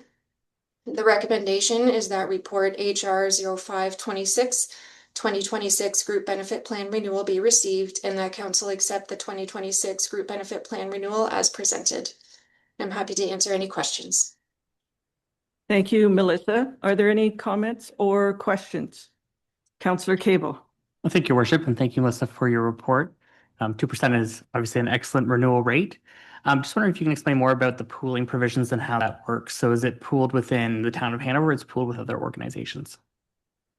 It would be, through your worship, I believe, pooled within the greater scope, so that it doesn't directly impact our own experience rates, but does have an industry impact. Thank you. Other comments, questions? Seeing none, I will call the question. All in favor of HR 0526? In favor. Thank you, Councillor Fleet. That is carried. Item 10.2, this is report ED 1326. The subject is the Hanover Downtown Plan. It's from April Marshall, our Economic Development Manager. I need a mover and seconder before April highlights the report. Deputy Mayor Dickert and Councillor Hawking. April? Thank you, Your Worship. I won't spend a lot of time on this as we've already had the delegation in this regard, but just high level, we recognize through our own strategic planning for the town of Hanover that we wanted to enhance the downtown via a strong and vibrant economy, just to enhance that experience for residents and visitors and really create that shared vision that all community partners can work towards or treat as a roadmap to revitalizing our downtown or creating those action plans to further those efforts.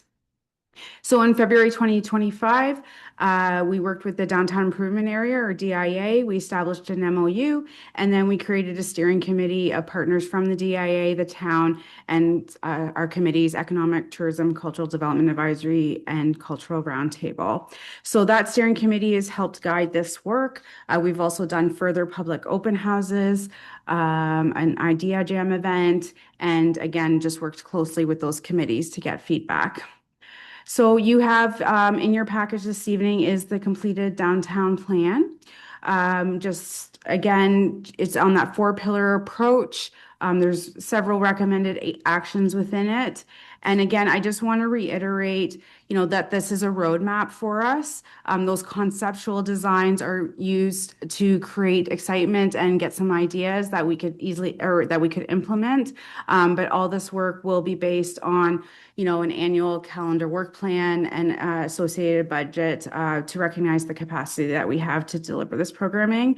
But really the intention being, we really want all our community partners to get excited about this and start working together towards these shared goals to really enhance our downtown, because as our community grows, this is the heart of our community. It's where a lot of our small businesses exist, our local business owners. So this is a great way for us to support them, keep interest in downtown as Hanover starts to grow around, and really, again, just look at it as a tourism component as well, that people want to be part of it. They want to come gather there. They want to attend events there.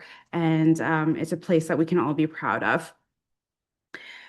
So as far as financial implications go, we did say on budget, we had respectively about a $35,000 budget to engage the services of JL Richards and Associates as our consultants to steer this project. And we did stay in budget with that. The DIA contributed $10,000 towards this project, and the rest was budgeted through our 2026 Economic Development approved budget. We also have some funds to start the implementation process earmarked through that as well.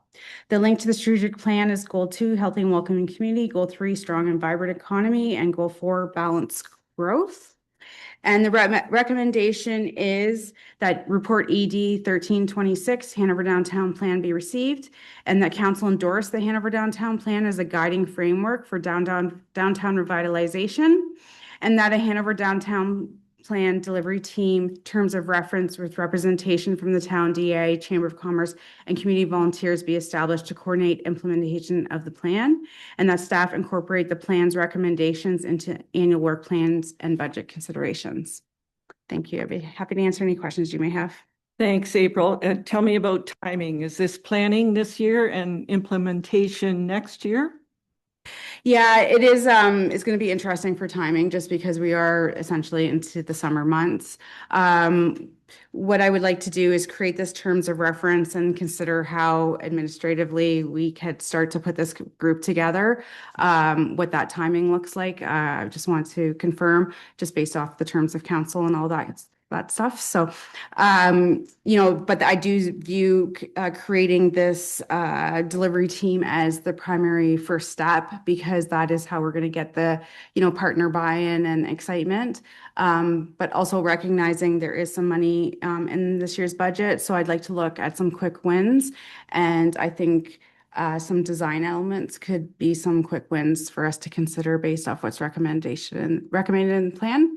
Also, I want to look at some available funding opportunities and be able to leverage those funds. So essentially, after adoption of this plan, I'll be diving right in to confirm what exactly those next steps are and see what's achievable this year yet.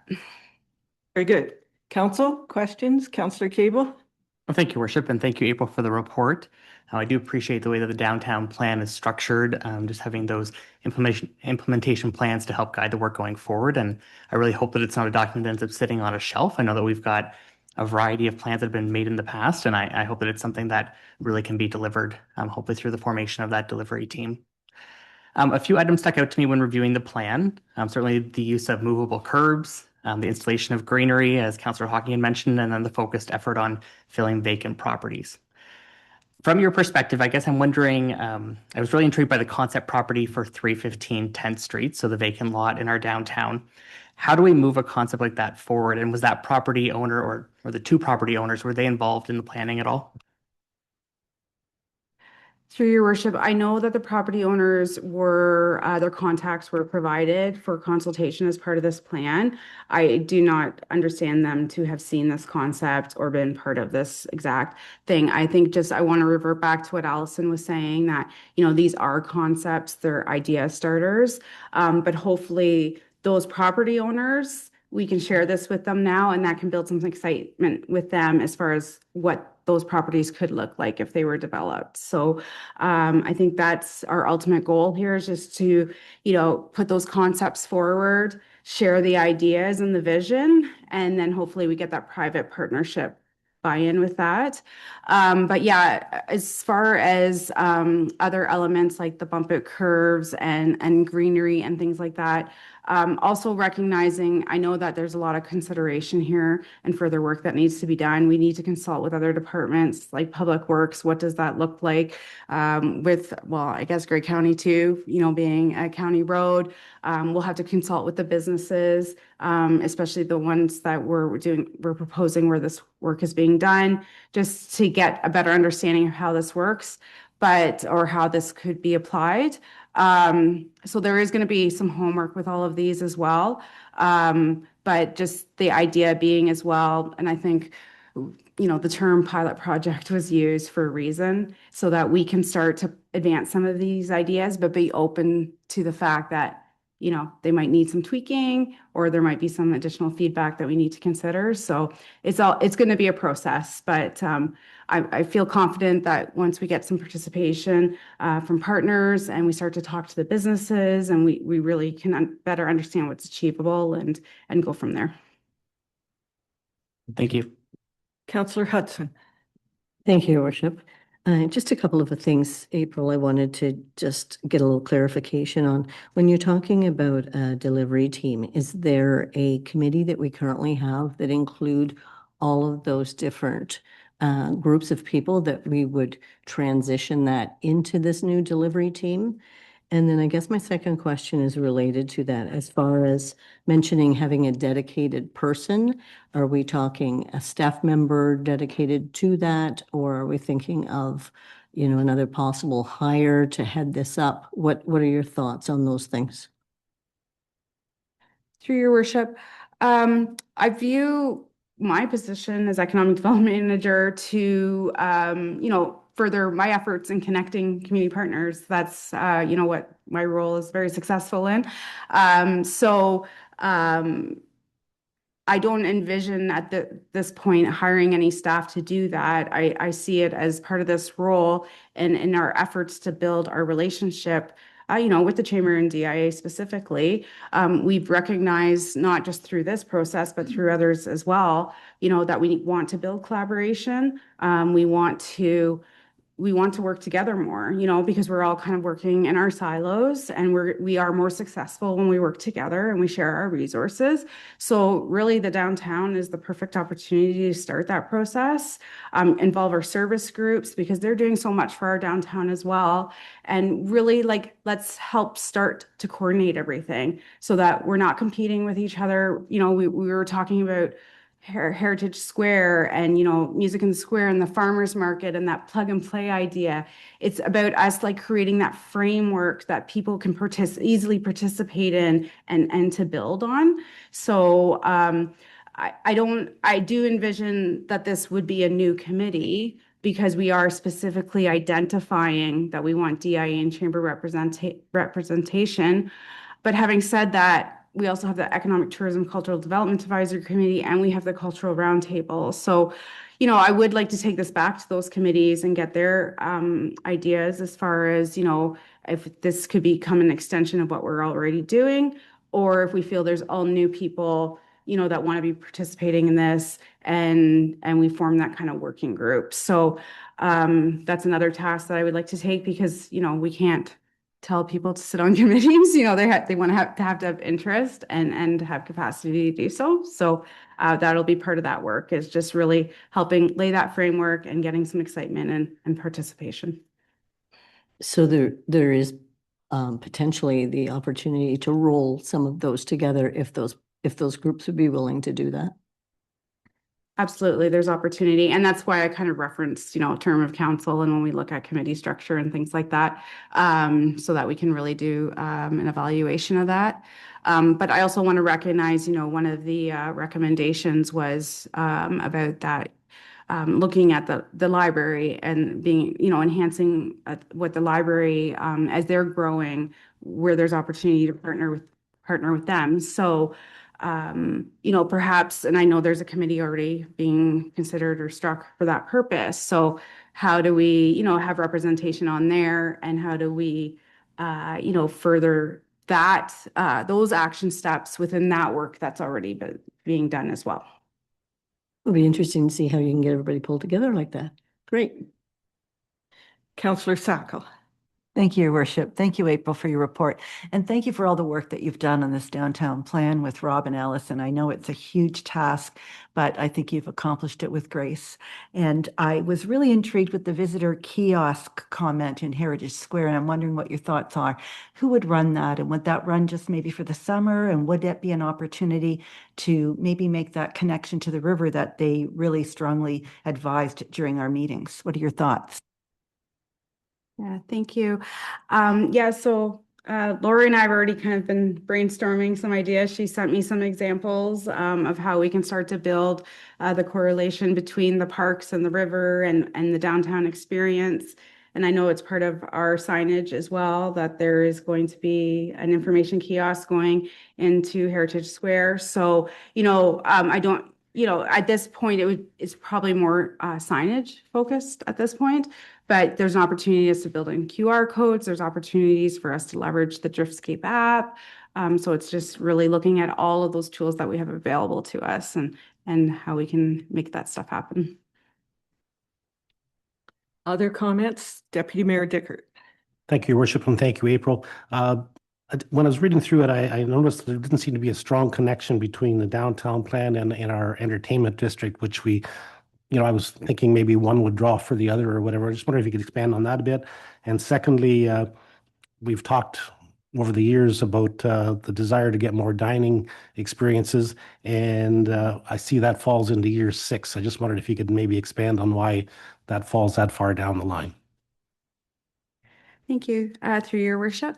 So as far as the entertainment district goes, it was not intentional not to include it, but at the same time, the downtown plan really reflects what was heard through those consultations. So outside of the downtown itself, the Saugeen River seemed to rise as the best opportunity to build that connection for those type of those visitors that might be using the river and the park to get them to go downtown, or to build opportunities to promote the downtown through that. And I think that what that really lends itself to is that vision for downtown to be family friendly and to be that gathering spot.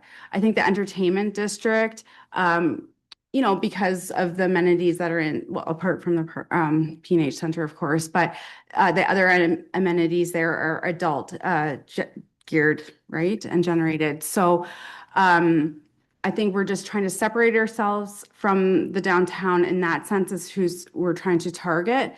But at this, also at the same time, I'd like to recognize the efforts that we've made in branding and marketing our districts, the downtown district, the entertainment district, the business park district. That's really what's leading our communications and our marketing and our branding.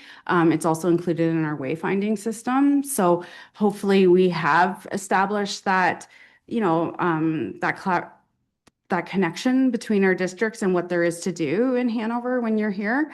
But as far as the downtown plan and where we saw the best use of resources to advance revitalizing the downtown, it remained its own entity, and we'll do that collaboration through our marketing and branding materials. And then as far as restaurants go, and attracting restaurants, that has been something that has come out several times in several studies and several different plans. So staff, we are ongoing promoting restaurants, the need, and that we're quantifying it with what we've heard to attract restaurants here. There's a few other parts of it that we need to recognize as well, though. We need to have the space inventory that can accommodate a restaurant. And we also need to consider the economic conditions as a whole. You know, it's not an easy game running a restaurant.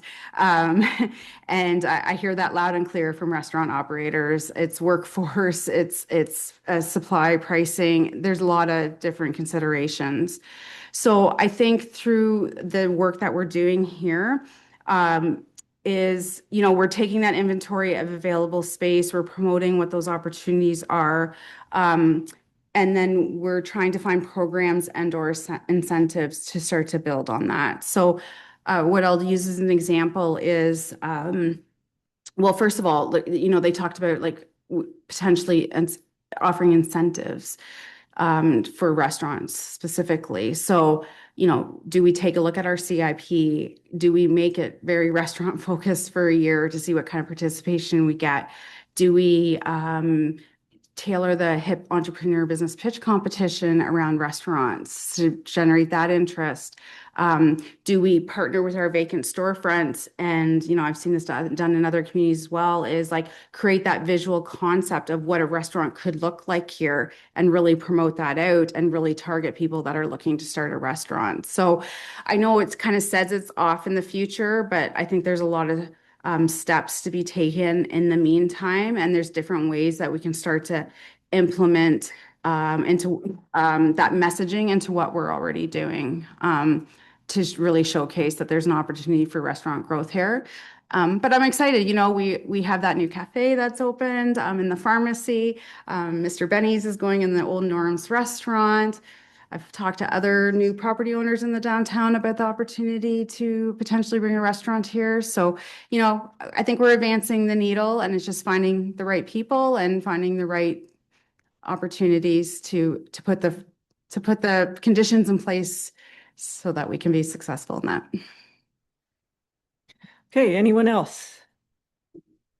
And none online, so I'll call the question. All in favor of ED 1326?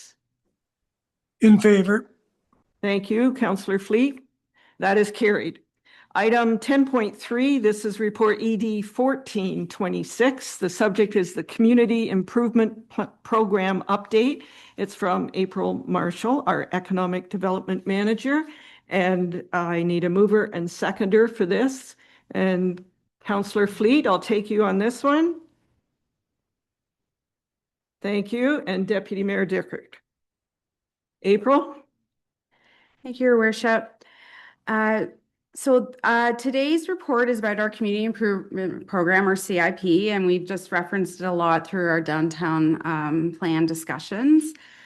So I'm bringing you a report mid-year as to the status of this program. So for anyone that is not aware, the Community Improvement Program or plan is established to be to incentivize private sector investment and to serve as an attraction tool to support attracting businesses and their growth, in addition to attainable housing growth. Those are the objectives of the CIP. There's several programs in place to support that. So a business owner, prior to doing any kind of work, can apply to this grant stream. We take a look at what the work is doing, if it's achieving the objectives of the CIP. We have a review panel that the applications go through, and we approve them based on that. The program highlights and outcomes in the background of your report is just showing since we revised and launched the CIP in 2021 or in 2020, the success that we've had year over year. So really looking at how this program is supporting startup businesses, it's supporting facade enhancements and signage. There has been great downtown uptake. I would note as well, previous to the CIP, there was the facade incentive program, and that is when council chose to directly invest in the downtown, and it was done in certain stages, which had really, really great uptake. Now the CIP is townwide. I'm trying to break out the downtown, but we're also supporting businesses outside of there as well. And we've also had great success with the tax increment equivalent grants in growing our housing stock. We've shared some of those outcomes and how those dollars are really leveraged for maximum investment in Hanover. So key observations is the CIP has consistently leveraged modest municipal funding into significant private investment. Again, it's supported business attraction, expansion, and modernization, as well as downtown revitalization and business park growth. TEAGs have been very successful in those larger scale developments and housing supply. And we've had a great partner in Grey County in helping to create this program, and they have financially supported as well. And they also support the tax increments equivalent grant through the county portion of taxes. So this year, bringing this report forward because we're at the mid-year mark of the CIP, and our applications have been approved to maximize the available budget this year. We've had very strong uptake, and the applications that we have approved so far include supporting the expansion of Elephant Thoughts at the 612 10th Street facility, so with new signage and startup support inside. We also supported one of the business park businesses that just moved there, install a new sign. Other projects that have been approved but aren't complete yet is the redevelopment and conversion of a vacant upper floor of a downtown building including accessibility improvements and creation of 3 new residential units and other facade enhancements to a historic downtown building. Again, contributing to that ongoing streetscape revitalization. I do have another application pending. I also have received about 3 more emails in the past week about this program. So the interest is there, and that is why I wanted to bring this forward this evening, because we are hearing that through our downtown plan work, and we're hearing that through our business retention and expansion. The CIP tool is very successful in, supporting business growth, and that's being recognized. And this is a really good opportunity for us to really, leverage what we do have available to us to support that ongoing growth. So as far as financial implications go, so the approved 2026 economic development budget included $40,000 for the CIP. $5,000 was to be funded through a transfer of reserves. In addition, approximately $61,000 is currently earmarked for CIP-related initiatives within the Investing in Hanover Reserve Fund, earmarked to CIP. So that is providing capacity to support future program demand. So given that the current CIP budget has already been fully allocated at mid-year and additional applications have been received and are anticipated, we are requesting authorization to access up to an additional $25,000 from the reserves Investing in Hanover Fund to further support eligible projects while there's interest to get that work done this year. So just wanted to note that funds will be drawn only as required based on approved applications. Any unused portion of authorized amount will remain in the reserve. And then this approach ensures fiscal flexibility while enabling the town to respond to the demonstrated program demand and maximize economic development opportunities. This is linked to Goal 3, strong and vibrant economy, and Goal 5, open and responsible government, as far as links to strategic plan. And the recommendation is that report ED 1426 Community Improvement Program update be received, and that the allocation of up to an additional $25,000 from the Investing in Hanover Reserve Fund to support eligible community improvement program applications for the remainder of 2026, with funds to be drawn only as required to be approved. I'd be happy to answer any questions you may have. Thank you, April. Councillor Sackle. Thank you, Your Worship, and thank you, April, for your report. Well, I think it's extremely important to give you that money. I think it's a win-win for Hanover. We're going to look good. The business owners are pleased. Obviously, you're going to spend that money. I predict it's going to be gone sooner rather than later. So I hope you can move forward with that, and they'll see that the town is supporting them. Thank you. Other comments or questions? Councillor Hudson. Thank you, Your Worship. April, can you tell me, is there an expiry date on these CIP applications? Like, is it a full year? They go January to December? Yes, so the applications are open all year round. So essentially it's kind of first come, first serve. But the work is to be completed within the calendar year. So when they're applying and they're being approved, their agreement states that the work has to be done. Now, we have shown flexibility in the past because sometimes contractors and things like that works can be delayed. So in that case, then I would just take those funds, put them in the reserves, and then pull them out the following year when the work is being completed, because the applicants do not receive the funds upfront. So what they have to do is they get approved for the work first. They get a building permit. They go through the process. They submit their paid receipts for the work that has been approved. We close the building permit by doing that inspection to ensure that the work has been done, and then they get their grant. So in effect, we're changing our thought process of the first come, first served idea by adding some more money towards these new applications coming in. Is that correct? No, I don't think we're changing that process. We're just recognizing that we're mid-year and the applications have been approved. So yeah, first come, they have been served. So essentially, if these funds are not approved this evening, then the program will be closed for the rest of the year until 2027. Thank you. Thank you. Other questions? Councillor Cable. Well, thank you, Your Worship. I'm certainly not opposed to the idea. I think that's partially what the idea of the Investing in Hanover Fund is for. But I'm wondering, April, I think when we talked about the strategic plan, the consultant that we had talked about the value of funding maybe fewer large projects as opposed to many small projects. And I think he referenced the idea of if a business changes out a front door, the impact is going to be smaller than if somebody completely redoes the front. And I'm just wondering if we've thought about any of those kind of considerations as we look at the project. Yeah, I can tell you that the works that, essentially the upper floor conversion of the downtown property, like that's a significant project, and that is approving that, essentially took half of our available budget. So, we are trying to consider those larger impacts. There are conditions within the plan that that they do have to meet a certain threshold to make sure that, the time and resources are being put into effective use.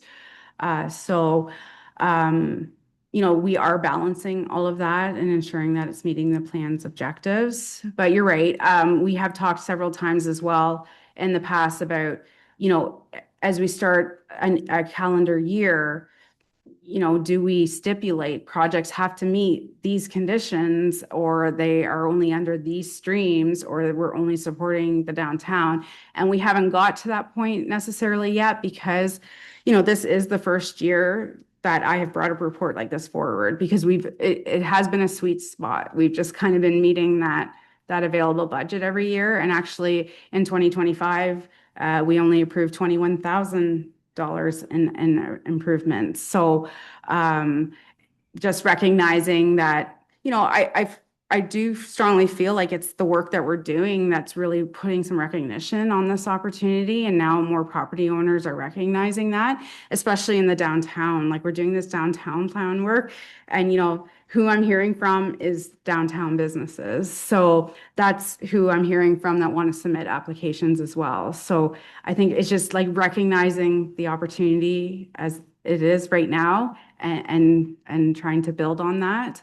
But yeah, totally open. Like, really, the plan is very comprehensive and detailing what work should be, what minimum value should be, and that's our guiding document. So, but if we want to ensure there's certain conditions of work being met, then we need to stipulate that as we launch the program that year.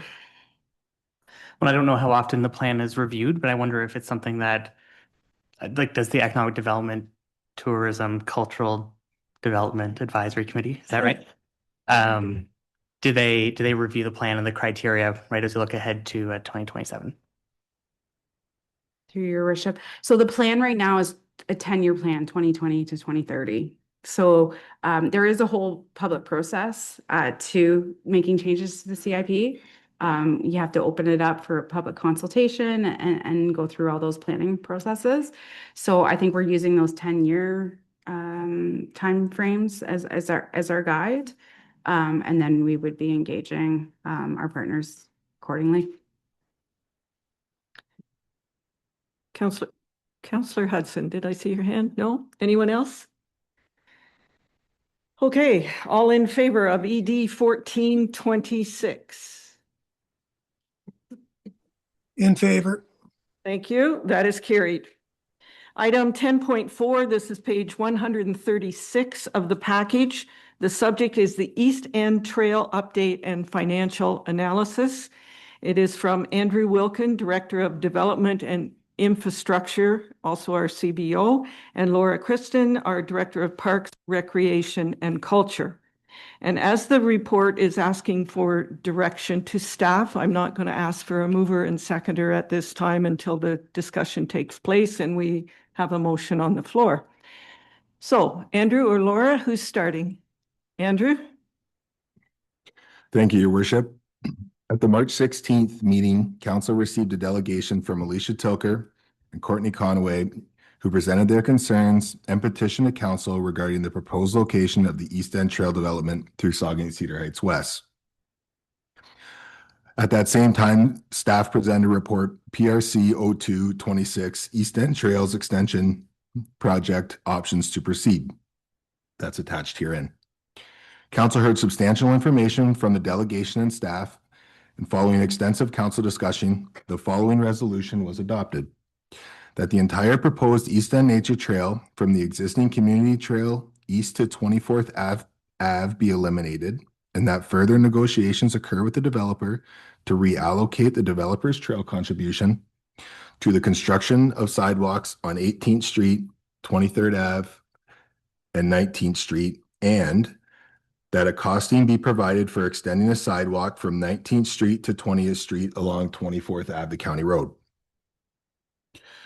Direction prompted further community resident comments and input received in forms of direct contact with council members and staff by phone, letters, and email. On May the 4th, 2026 meeting, council received a delegation from Melina Rakoff detailing the support of the trail development, a petition from residents requesting that council reinstate the original plan for the naturalized section of the East End Trail Loop. Letters requested council reconsider their trail direction were received from Parks, Rec, and Culture Advisory Committee and 7 resident communications representing 9 people. There were also additional 4 resident letters representing 6 people in support of the trail on the consent agenda. At this council meeting, the following resolution was adopted: that council defer consideration of correspondence requiring action with respect to East End Trail Loop pending receipt of the staff report outlining the cost for extending sidewalks from 19th Street to 20th Street along the county road and the potential reallocation of developers' trail contribution.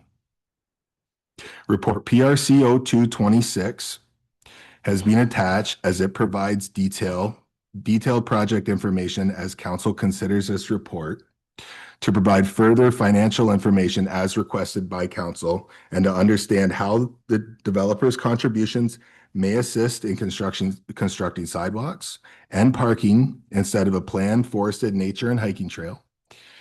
If full or partial grant funding can be retained, and total estimated cost of extending the sidewalk on 18th Street from 22nd Ave to 24th Ave and from 19th Street to 20th Street along the county road. It appeared a little bit as if there was some confusion originally at prior meetings about which sidewalks are or were already included within the plan of subdivision that was passed in 2023. Figure 1 in front of you shows in red the location of approved sidewalks as previously approved in 2023. These locations are what will be installed, previously agreed by the developer. There are no cost implications for these sidewalks in red to go in, and there are no cost implications for these sidewalks in the pricing further in this report.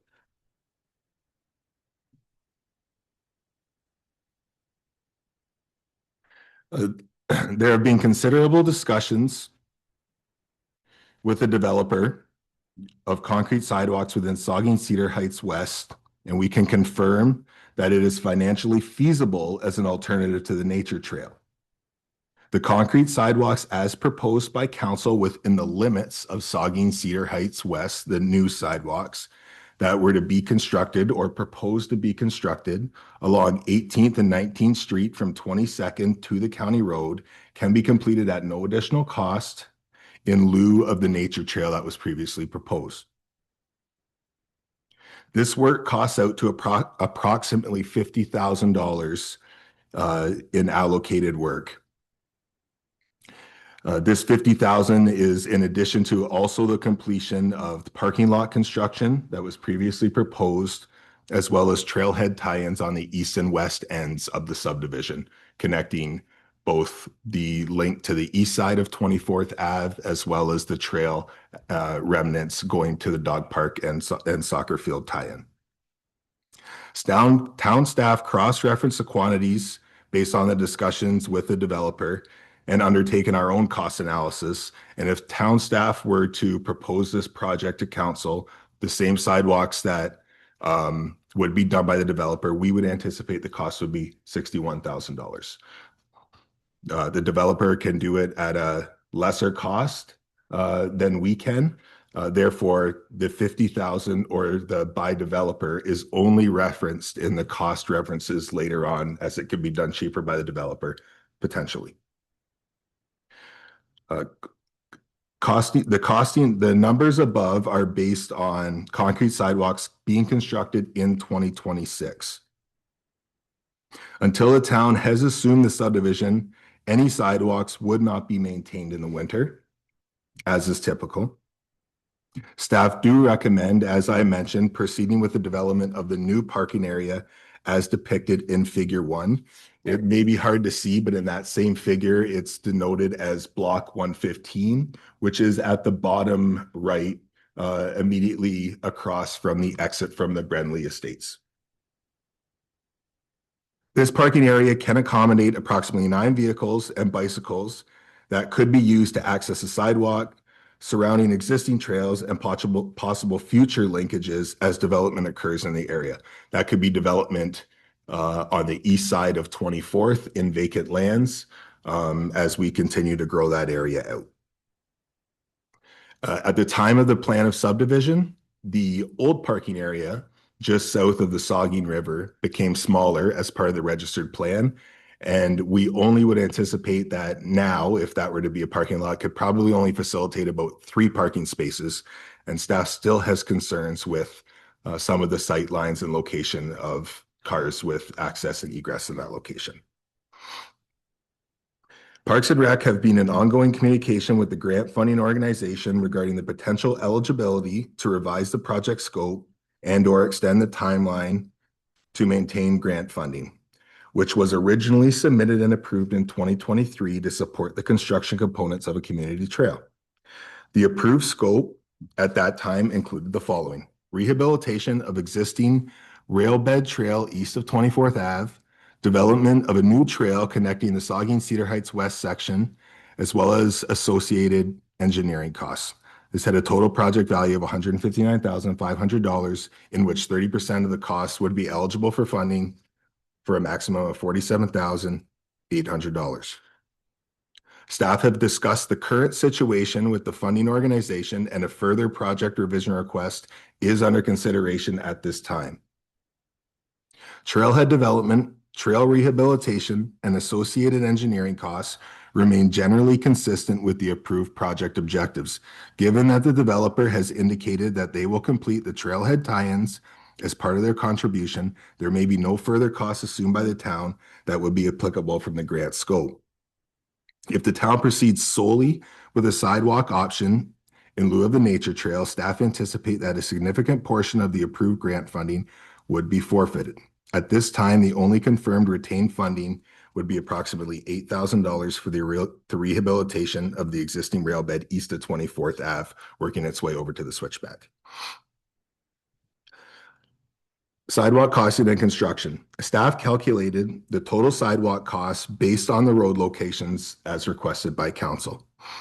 Currently on 24th Ave, north of 19th Street, which is the entry point off of the county road into Saugeen Cedar Heights West, there is a ditch that runs on either side, storm ditch that runs on either side of 24th Ave and heads north to the Saugeen River.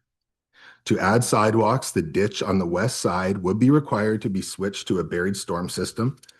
This work then would also trigger tree removals, grading, repairs, and installation of street lights that would be required as part of the AODA requirements. In addition, proper access to the dwellings, there are 2 along that side of the roadway, would have to be maintained through the grading and landscaping design of that potential project. Attached to the report is a drawing, I'll call it SK1. And really the intent of this drawing that's before you here today is simply to show the proposed sidewalk location along that county road if it were to occur on the west side.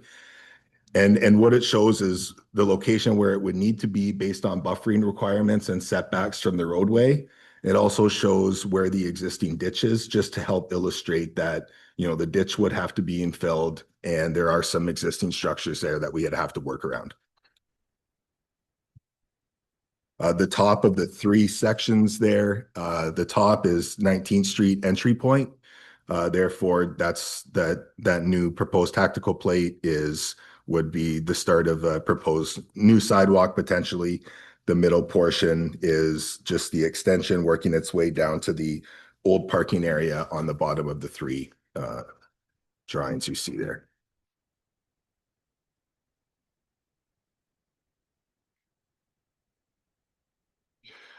If any options with sidewalk were to proceed within the subdivision portion itself, in the charts I've included here, simply show by the developer as they could complete it at a lower rate than town staff could at this time, based on our estimates.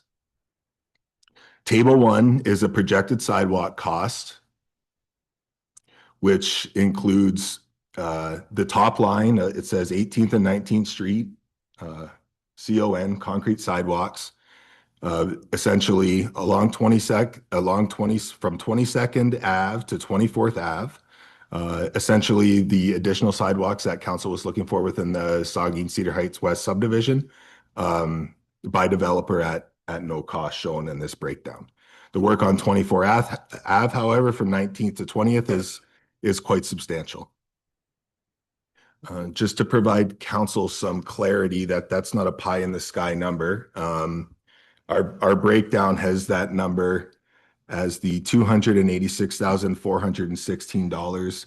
About 65 or 66,000 is concrete curb and sidewalk work. Between 99 to 103,000 is storm sewer work that was a ditch that would no longer be a ditch. 10,000 for sod clearing and grubbing, 22,000 for design, 29,000 for asphalt cutting and installations, to name some of the larger ones. Obviously, as this is a significant cost, staff looked at including the concrete sidewalk portion as a potential asphalt path to reduce the cost and provide an alternative cost option for council here today. The asphalt path would still essentially require the same scope as the concrete work previously explained. Simply, it's a less expensive finish to install. Therefore, in table 2 of this report, it breaks down the projected concrete sidewalk and asphalt path costs. Again, concrete sidewalk within Saugeen Cedar Heights West, showing as a zero sum by the developer. 24th Ave asphalt, $255,000. Essentially, the breakdown's the same, just a reduction in material costs. Concrete sidewalks on 24th Ave in this area have not been budgeted in 2026 and would be a deviation from the current set capital budget. Of note in these charts, staff have not included any savings or cost considerations associated with not installing the 2 pedestrian bridges as part of the natural trail network. It's our estimation that that cost is about $61,200 as part of the capital project. Based on council's direction, I offer table 3, which provides essentially the 3 options with sidewalk locations or asphalt locations, inclusive of the parking area, as mentioned in the report, with the 3 cost options. Option 1, sidewalks everywhere, $296,416. Option 2, concrete sidewalks within the subdivision, parking area as proposed, and asphalt pathway on the county road for $265,006.13. And option 3, concrete sidewalks only, with work only being completed within Saugeen Cedar Heights West as requested, and the parking area be completed at no cost. If option 1 or 2 is a preferred direction, staff would recommend that the budget and planning consideration occur in 2027, as it could not be captured within 2026. And based on the current timelines, this is not work we'd really be able to tender out and have completed this calendar year anyways. It should also be noted that staff have had conversations with the county, as it is a county road. There hasn't been wholesome design discussions with the county. However, we've had enough conversation that we feel fairly strongly about the numbers we've proposed to council here tonight. With that, the recommendation is that report PB 14-26 East End Trail update and financial analysis be received, and that council provide direction to staff with respect to their preferred option. We proceed. And I will answer any questions that you may have. Laura is here also to speak to the capital project that was previously out there as it was a Parks and Recs project. Thank you. Before I open it up to council, I'm going to say a few words. We have heard from residents, town committees, and community organizations who support the proposed East End Trail. We have also heard from residents in the immediate neighborhood who are opposed to the trail. And we have heard from others in the East End area who prefer status quo, no trail and no sidewalk. Our residents have participated in consultation open houses, wrote letters, emails, and engaged all of us. People participated because they trust the process. They are trusting that council will weigh their lived experience, their concerns, and their local knowledge. They believe their voices matter. Our role as council is to carefully, thoughtfully, and fiscally balance the concerns and recommendations of the entire community. Whether someone prefers a trail or sidewalks, our responsibility is to listen, to weigh the impacts, and to consider both the current and future benefits and consequences of our decisions. With that in mind, I am going to recommend a compromise. A compromise will not satisfy everyone, but it will partially satisfy most people. The middle ground I am proposing is to have both a sidewalk and a trail. This is option 3 from the March 16th staff report, PRC 0226. The sidewalk, already planned and to be constructed by the developer, would extend from the trail access point along 18th Street to 22nd Avenue A. The trail would then continue from 22nd Avenue A to the proposed parking area. This approach respects the voices of those who value a naturalized trail and the voices of those who have concerns about it. It is a balanced solution that listens to everyone. It also sends a clear message to our community that this council listens to all voices.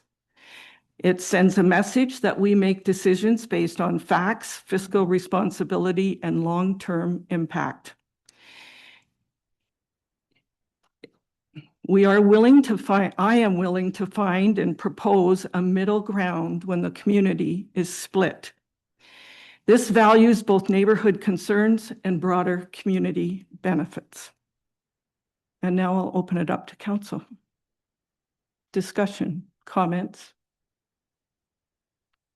and preferred motions.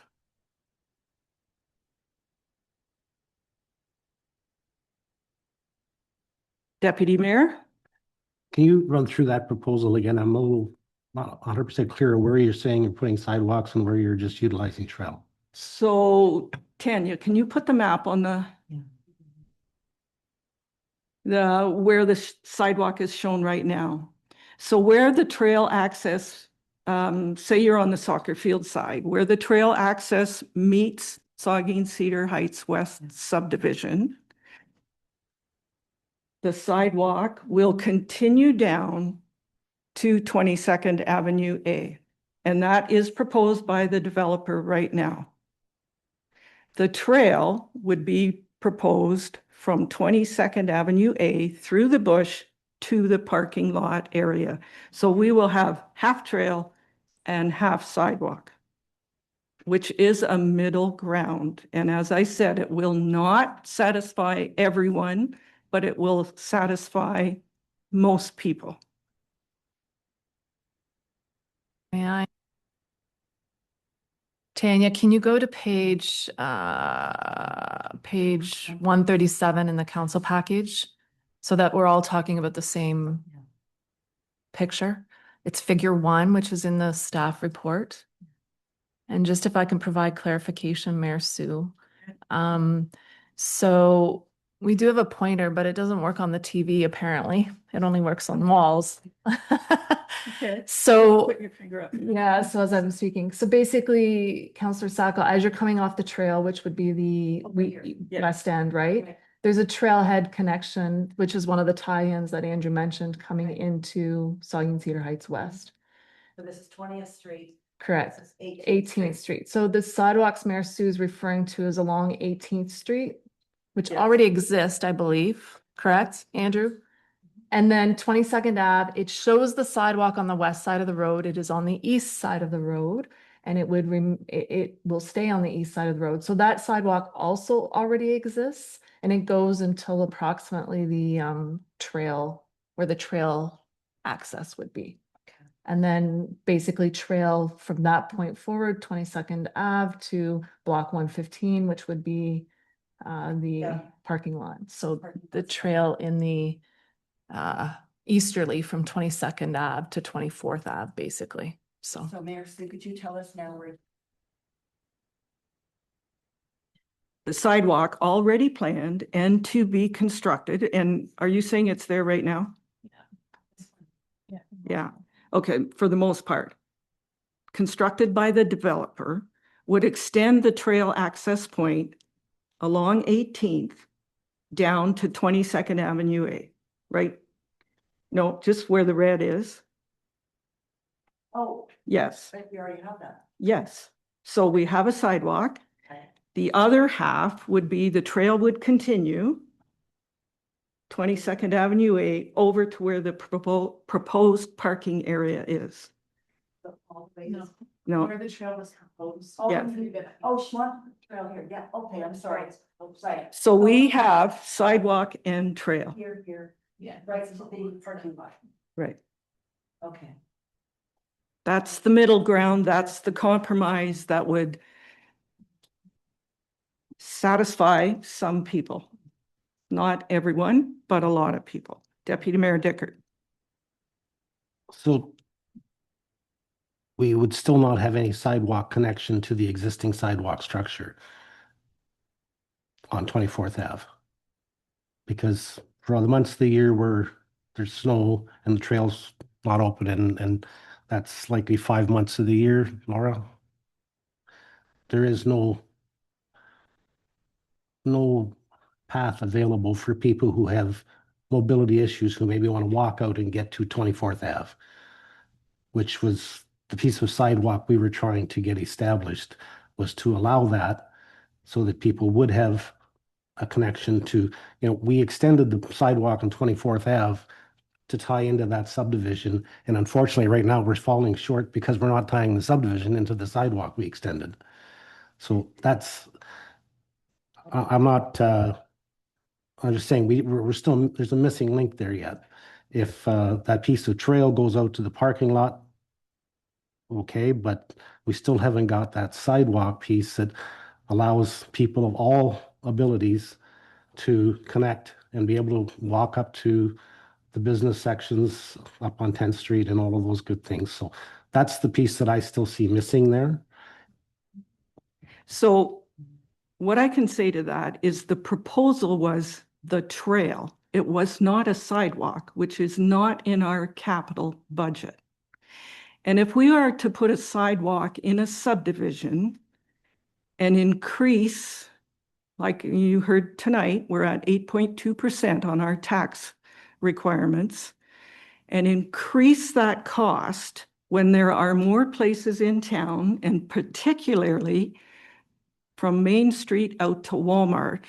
If we had a choice of where to put a sidewalk, we would put it out to Walmart for the entire community rather than a subdivision. There are so many people that say, I can't get to Walmart safely.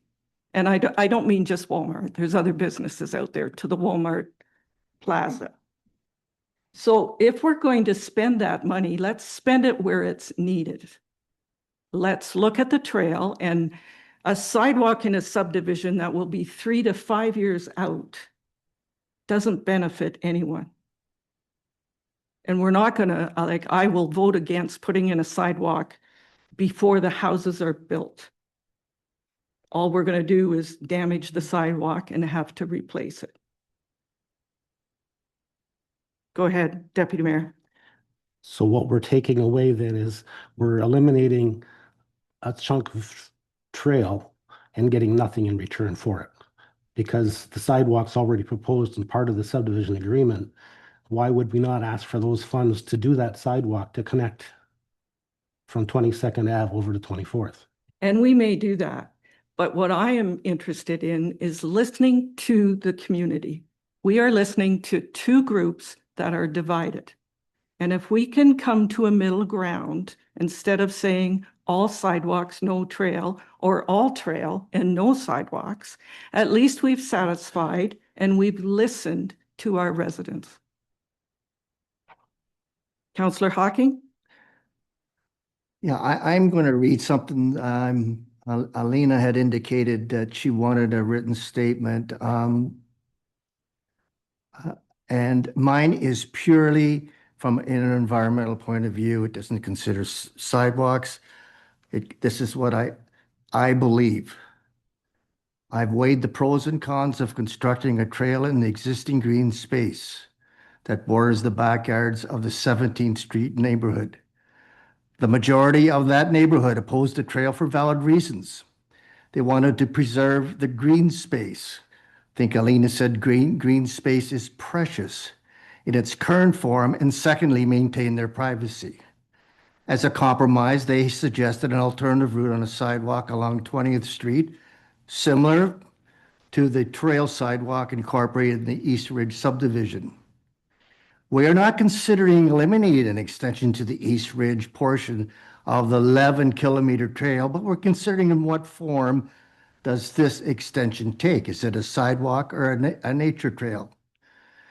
It should be noted that the extension of this trail is approximately 600 meters, which is about what I figured 5% of the total trail system. Everyone comes to an individual position based on accrued knowledge gained through our educational and real-life experiences. As a former teacher of biology, one who was raised, who was trained, and taught to respect and to protect our natural environment and leave the green space to flourish and prosper in its current form. I too share the concerns of the impact of our existing natural green space and the ecosystem contained within. In the context of the original trail, it was welcome because we just put it on an abandoned railroad track. It was essentially no significant negative impact on green space habitat. This one is different. Constructing a trail through a natural habitat means cutting down more trees. It means shoring up or relining creek banks. It means disrupting the habitat of local fauna and flora. It means installing an unsightly metal ramp over the culvert for accessibility reasons.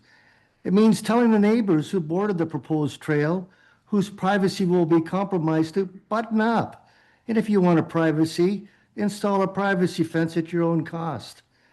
And finally, it means an increase in yearly maintenance. The pro-trail advocate says it was in the original plan, and we must adhere to previous decisions. And secondly, people were told there would be a trail someday. Those are both true. Councils respect previous decisions, but comments like, no way can you change your position, and it's not democratic if you do that, to me, these statements are invalid. The argument that council must adhere to previous decisions at their peril is one I do not support. Council conditions changed, circumstances change. Sometimes financial issues arise that have an impact previous decisions. The argument to stay the course regardless of changing circumstances is not acceptable to me. Every council needs flexibility and an option to change course if required and justified. I am definitely pro-environment and I am for maintaining the green space at all costs. Therefore, in conclusion, my decision is to support leaving the current natural space, green space, habitat in its natural condition and extend an alternative route along 20th Street to link almost directly with the trail on the east side of County 28. Thank you. Thank you. Comments? Questions? Councillor Cable. Thank you, Your Worship, and thank you for presenting the additional option, which I will have to give some thought to. I think similar to Councillor Hawking, I had written some thoughts before the meeting around reasoning behind our look at the sidewalk in this subdivision. I think it needs to be really clear that this council is not anti-trail. I think the last few months has positioned this that this council is very anti-community trail, and that's really not true. This council ensured that the South Line section of the community trail was reopened and refurbished with new bridges, ensuring the longevity of our trail section. My concerns are really about the particular location of this trail. To construct a 3-meter wide clearing, the proposed section would require the removal of a considerable number of additional trees in an already modified natural environment where creek erosion and flooding are ongoing concerns, not just in the open areas where turf grass has been planted. I had the opportunity to walk the area again yesterday and witness the bank erosion on both sides of the creek, which is resulting in trees being uprooted. The section exists in a very low-lying area, with the subdivision to the north being built at a significantly higher elevation than the proposed trail, resulting in runoff. And I do not agree with the analysis that washouts will not occur. Construction of a trail segment, like we have seen in the Cedar East subdivision, is very different from the existing rail bed segments. We currently do not have a formal survey of the subject property, which in my opinion is a significant issue. Many assumptions are being made about where property lines exist and the number of narrowing segments required to get a trail through, given the embankments in this area. I am worried that when neighboring properties install a fence along their rear yard to combat privacy and security concerns, the open and natural feel of this trail segment will be significantly diminished. I do have questions regarding the report that was presented tonight, and I certainly will give consideration to the idea that the mayor has proposed. I am wondering, Andrew, I know that currently option 1 and 2 are very expensive. Certainly coming into the meeting, I was in favor of option 3. But I'm wondering, at some point in time, when servicing needs to get north of the Saugeen River, will that be an ideal opportune time in order to look at adding sidewalks down 24th Avenue? Does that line up with that future project, or is it completely unrelated? No, through your worship, it can be related. You'll put services in and infrastructure in when you're working on roadways. So that timing could align in the future. I'm also wondering, Laura, perhaps from your perspective, I know the grant application at one point in time, it seemed like it was a larger amount that was going to be retained, and now we're down to $8,000. Are there any other expenses that could be captured through that grant funding? I know the developer has said that he will put it in the tie-ins. Is that not an opportunity for us to actually fund the tie-ins through the grant, and then the developer's contribution can go elsewhere? That is potential. I mean, but the way that the grant works is that it is a cost that's assumed, or that's assumed by the town. So that could have a challenge in itself, but at least that does meet the scope of the project, whereas sidewalks are a little further outside of that scope. So it is building that trail. So there could be some consideration there. Thank you. Councillor Sacco. Thank you, Your Worship. Laura, if we go with the mayor's suggestion, what happens to the pedestrian bridge? Would it only be one pedestrian bridge then? Yes, that would be correct. We would only need it on the one side. And the savings of that, would that be half of the amount? Well, that's tricky to say because of economy of scale, right? When you're building 2 of something, it's cheaper to build just 1 of it. So really it's too hard to say tonight how much exactly you would save on that 60,000. Through your worship, You know, Counselor Hawking, when you talked about 20th Street, when I first saw this, I went, yes, that's exactly where I think it should have been in the first place, 20th Street, going right across and directly leading to the community trail, but it's not. And there isn't much we can do about that. And I know you're suggesting we should do that now. But like the mayor said, you're going to ruin it when the built houses are built on 20th Street, because it's going to be on the far side. It's going to be on the north side of 20th. So I can't go along with the 20th Street, even though I'd love to. I'm afraid I'm looking at option number 3 right now. I'm just concerned, as you are, and as Councillor Cable is, about the natural beauty of the area, and I don't really want to touch it. Other discussion?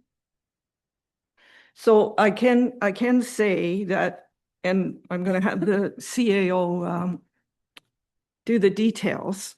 What I'm suggesting, half sidewalk, half trail, the actual cost to the taxpayer, and this is the cost to the taxpayer, not the developer's contribution or the grant, is $54,000.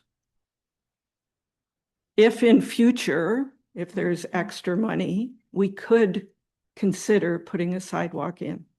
But I will highly recommend we do not put it in until the houses are built. It's a waste of money. And Sherry, did you want to sort of expand on that 54,000? I want to make sure I'm referring to the same notes that you were, Mayor Sue. Is that further to our conversation this morning? Yes. Okay.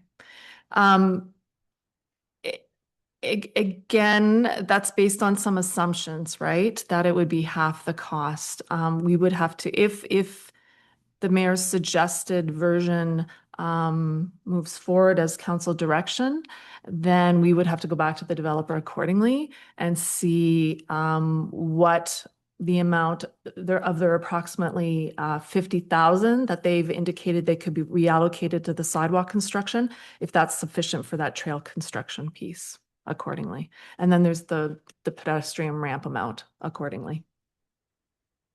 Thank you. Councillor Hudson. Thank you, Worship. I'm just going to ask an off question about the parking lot. Tell me about the parking lot. If we change where things are, is it redundant? Is there a cost to losing that? Can we regain that cost? And is there a cost to develop it? Or is that all considered part of the developer's fee? Through your worship, the property, isn't a buildable lot per se. If it weren't developed as a parking lot, I mean, perhaps down the line, there's some other use, potentially for it. That parking lot, maybe in the realm of $22,000 to $28,000 worth of work to construct. So, there's a cost that's, as you mentioned, built into the developer's contribution as it stands right now. I noted in the report I did think that, kind of the parking on that end of town, connected to that network, whether sidewalk or trail, had some use. Again, it's in the report here tonight for council to decide if they feel the same or not. Again, it was part of the developer's agreement to develop that. They specifically purchased that property as prior to the subdivision agreement being finalized, for this specific reason for a parking lot. Again, as noted tonight, things can change, and based on where everything stands and the developer contribution and prepared to finish it, staff do see value in still proceeding with the parking lot over there.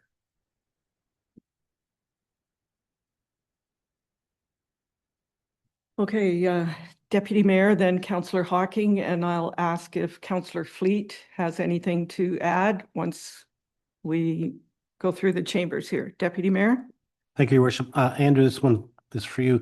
The Saugeen Cedar East, all of the sidewalk is in there, correct? But the houses are not built along that road. when we issue a building permit, is the constructor responsible for any damages to that sidewalk if that should happen? Through your worship, yes, if there's sidewalk that has been assumed by the town, and just the same as an infill lot anywhere in town, if we go out, we'll take pre-construction photos, and if there's additional damage completed or additional damage that occurs through the construction process, we essentially would make the developer on the hook to replace those panels. So for this section from 22nd to 24th, if that sidewalk's in prior to building permits being issued, that responsibility would fall to the builder. Through your worship, technically, but it's not a sidewalk we've assumed formally through that process. We're telling the developer's telling us that the construction of that is based on 2026 costs, but that they're not responsible to replace the damaged ones because the agreement with them is that they would put those sidewalks in at their costs based on 2026.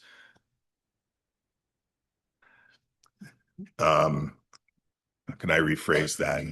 We're forcing the developer to install sidewalks prior to the assumption of a subdivision. Saugeen Cedar Heights West met its criteria to assume, or Saugeen Cedar Heights East met the criteria to assume 75% complete sidewalks, top coat asphalt, all those requirements were met. Therefore, we assume the subdivision as part of the subdivision agreement. In this case, we're not at a point to assume it. Therefore, we're telling him to put the sidewalks in because the costs we have from him are based on 2026 costs. We could be on the hook or tell him to install sidewalks as he has been with the west side of 22nd Ave as the development occurs. Just if there are cost increases in future years, the town could be on the hook for any increases that may apply. And I think 75% is when we usually would assume the subdivision. Is that correct? What's your best guess as to where that one is right now? Ooh. Yeah, 45, 52, somewhere in there. The problem, not the problem, but as you see,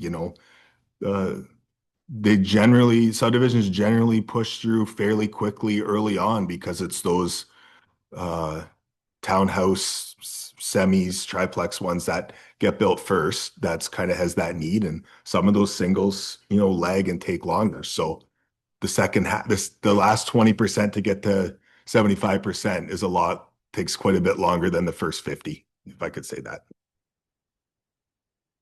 Councillor Hawking. Thank you, Worship. This question is to C.A.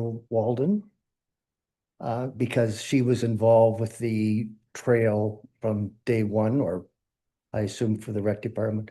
I want you to start at the Brant line, go across the bridges, end up in the west end of the east part of the trail, and point out to me the areas that you experience where green space was compromised to put the original trail in. Could you point out to me areas where we went in as a result of the trail design and went right through a natural habitat or an ecosystem with a stream, with full flora and fauna, and have we done that? And whereabouts? So you're right from the south line? Yeah, all of those trails were on existing railbeds, as has been stated here by council members accordingly. I would say that, and again, this is really going back, but there was some opposition to even that, though, certainly along the dam area and along the river in that area. Similar type concerns as we've heard from the neighbors that have mentioned notes here, specifically around privacy and those types of things. The only other area would be Harris Pines and that link between Harris Pines and I guess it would be 7th Street. accordingly, where we didn't have to remove any trees, but we definitely had to make some accommodations for the creek bed, if I can say, there with respect to a suitable crossing from, and certainly looking at that design to meet Saugeen Valley's accordingly. Thank you. It's just that my observation that this is such a unique little ecosystem within our town boundary. And we need to respect our environment and do the things that ensure that habitat and everything remains vibrant. And to ask someone to walk along a sidewalk for 600 meters so that we could save that for future and that would become a natural habitat within our boundaries. I don't think it's too much to ask, especially when you look at the size of it. It's not shutting down the trail. It's just asking, come on, let's try and respect nature in its truest form and don't rip it apart for the sake of 600 meters so you can walk in shaded area as opposed to walk along the sidewalk. I just don't see the value. And I think, we are a council that supports the environment. And as Councillor Cable said, we just spent $2.8 million on refurbishing, our bridges. We are pro-trail, but I think we're also pro-environment. And we need to walk our talk and support that habitat.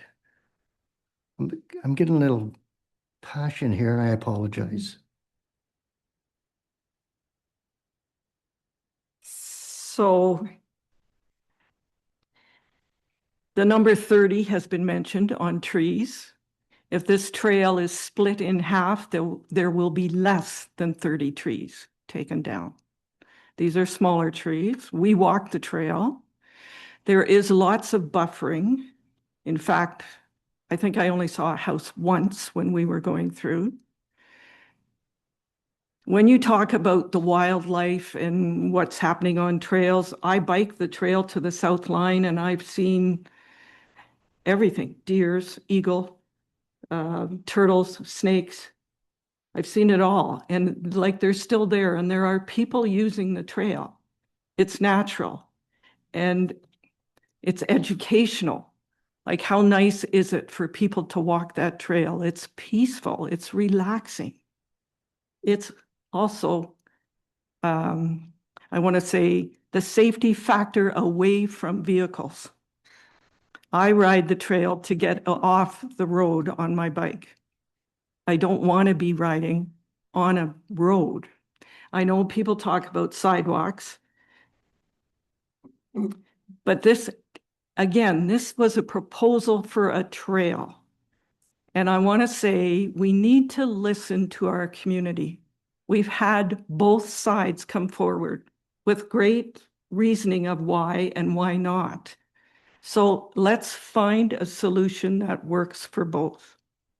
If it takes sidewalk and trail and eventually another sidewalk, maybe that's what it is. But again, I think we'll have pushback if we put a sidewalk in a subdivision where it's mainly used for the people that live in the subdivision, and we do not put one on County Road 4 going out to Walmart, we'll take even more backlash. Like, that is for people that either have a job or are going shopping. So when you bring that whole sidewalk issue into it, we're getting away from what a trail actually is. A sidewalk is not a trail. It just isn't. Councillor Cable.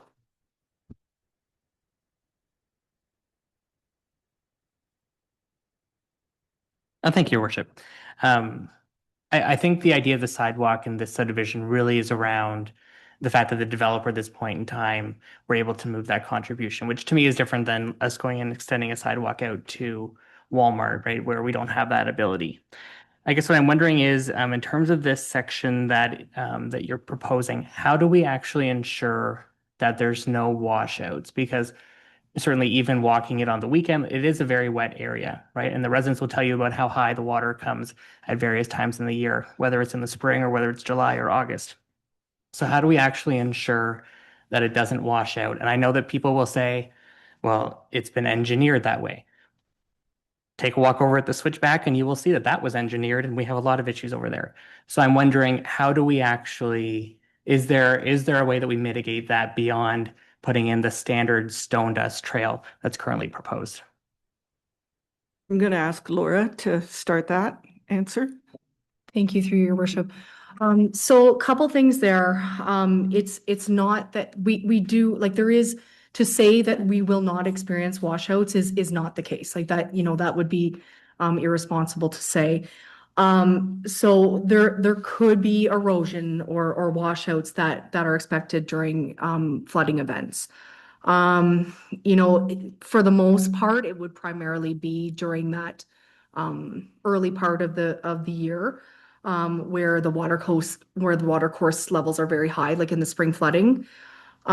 So our engineer, Cobite, has provided a couple of comments. First of all, being that anywhere where that water course is close to the trail, those banks are being reinforced by that rip wrap. So that was one of the requirements that was provided by Saugeen Valley during the review of the project. So the trail design is certainly, it is consistent with other sections, the newer sections of the town, which have that geotextile, that landscaping fabric, to provide some erosion protection, and it also provides the stabilization of the trail. And really, it's the trail has been designed to be flush with grade, so any runoff from the lots will run perpendicular to the trail and across right over the trail. So no drainage is required. I know at one point the discussion was talked about, what if we were to use an asphalt trail instead of a stone dust? Asphalt wouldn't be as displaced as much as stone dust. But in that case, that was actually discouraged because you'd probably lose all of the foundation in your base underneath your asphalt first, which is not ideal. Then it's no longer structurally sound. So it's certainly, referencing the switchback, it is a bit of a different situation just because of the elevation of that switchback. So I know I haven't quite answered your question, but I do want to have another comment to say that, with this trail development, there is going to be some maintenance responsibilities. We anticipate that, but a lot of times with infrastructure that's built with Parks and Rec, there is that ongoing application or maintenance as well. So an example is a playground. So they require continuous inspections. They require equipment maintenance, fall protection upkeep. Maybe it's the trimming, it's the grass cutting. So these are kind of standard costs with providing a safe playground. So if we begin to avoid projects solely based on maintenance costs, we would certainly limit ourselves to future projects, in my example of playgrounds. So I'm acknowledging that there is some maintenance that is required, as is many other projects within this community. So something we're very capable of handling as well. Andrew? I think a bunch of the kind of runoff and washout will be mitigated once, grass, landscaping, rip wrap work, some of that work occurs in the subdivision. I mean, right now, it's 40% done or 52% done or whatever that might be. I mean, obviously, as you finish and install those green areas, that certainly helps and will help. Additionally, direction on the parking lot will help, whether that's completed or it's not, or brought back to a state of where it was. That'll help with a lot of that runoff. So getting some direction on some of that stuff certainly helps where we can get some of this stuff cleaned up. Other comments, questions? Councillor who? Sorry? Oh, I'm Sorry. Yeah. Councillor Fleet, did you want to comment or you're good?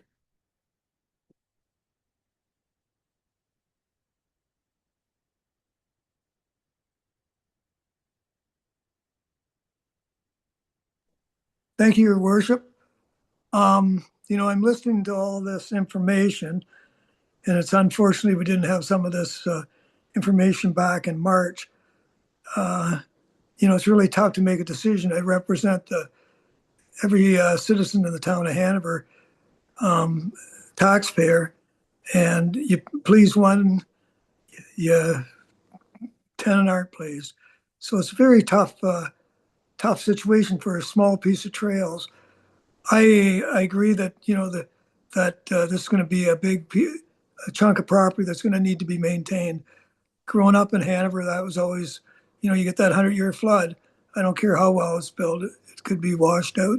But anyways, lots of great information. I just, unfortunately, I wish I would have had a lot of this information sooner. Thank you. Thank you, Councillor Fleet. So at this point, we need a motion. And council is aware, but maybe the members in the gallery are not. The mayor is not permitted to put a motion on the floor or second a motion while sitting in the chair. I would have to vacate the chair and ask the deputy mayor to run the meeting, chair the meeting, but I'm not going to do that at this time. But I will entertain a motion from council, and whatever motion we put on the floor, I'm going to ask for a recorded vote. Councillor Cable. Thank you, Your Worship. Given the idea that was proposed this evening, I would prefer to defer a decision at this time. I would like to see staff come back with that option that you've proposed, along with the percentage of the grant that could be used. But I would like to see that the trail section, if it was going to go forward, would go from the parking lot. I think what intrigues me about your idea is that actually then the parking lot has a purpose. I've really been struggling with the idea of the parking lot because it doesn't go anywhere. So say that piece was to go in and it would go over to 22nd Ave A.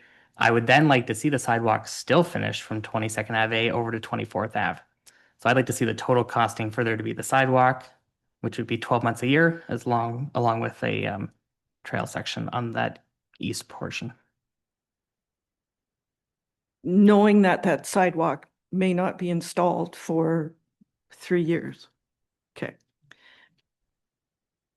Just as a clarification, Andrew, that sidewalk portion, if not installed by the developer through the options provided tonight, was around 61,000. Thank you.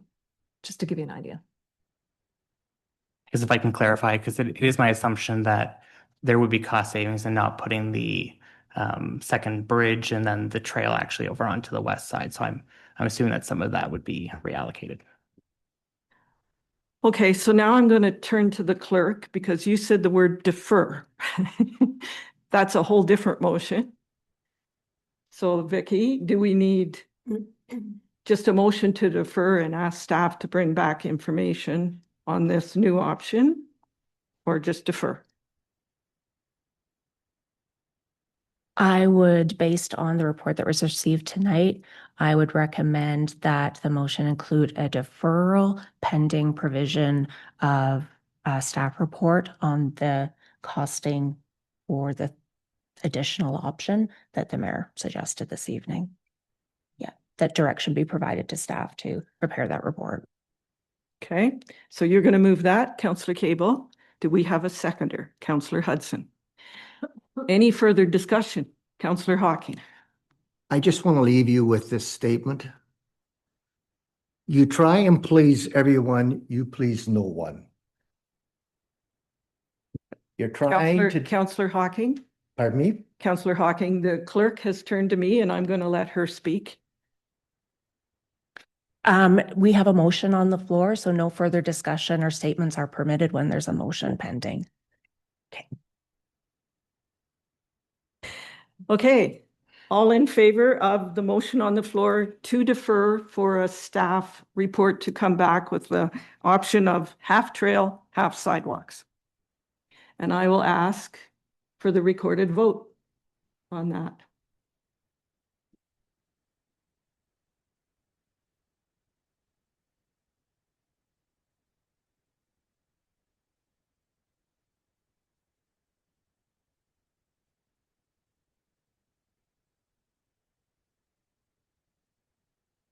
The clerk is writing or typing the motion in for the notes, for the minutes.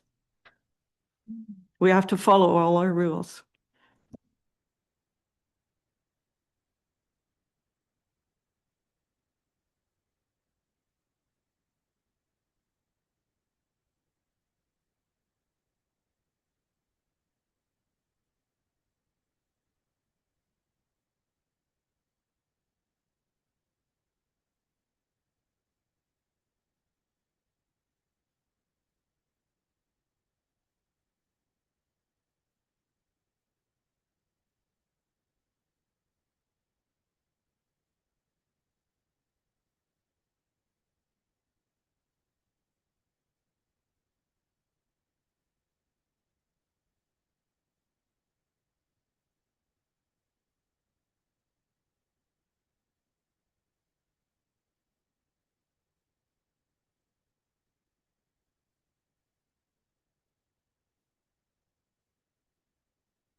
Can you read that? Yeah, moved by Councillor Cable, seconded by Councillor Hudson.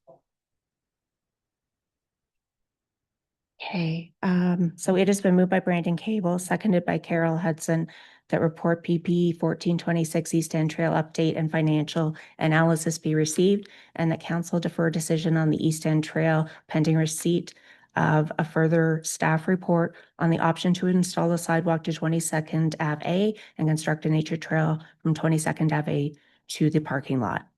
Is that correct? I think it also includes a sidewalk from 22nd Avenue A to the parking lot. You wanted the costing on that, did you not? Did you say that? Yes. Sorry. So I had an option to install a sidewalk to 22nd Ave A. So you also want a costing from 22nd Ave A to the parking lot. Which is? No, from 22nd Ave A east to 24th Ave. East to 24th Ave. Okay. Okay.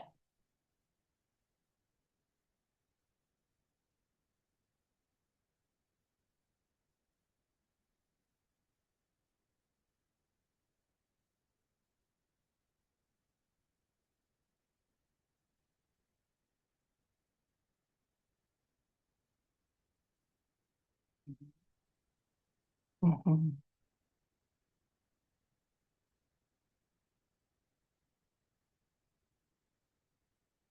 Okay, so I've included the option to install a sidewalk to 22nd Ave A and from 22nd Ave A east to 24th Ave. Is that correct? If I can clarify, Your Worship, the sidewalk already exists from the soccer field to 22nd Ave A, so I don't think that needs to be included. Okay, so from 22nd Ave A to 24th Ave and a nature trail from 22nd Ave A to the parking lot. Correct. Okay.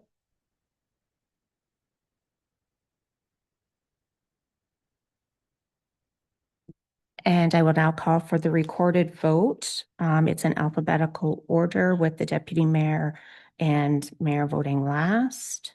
Councillor Harold Fleet. This is to vote in favor of this motion.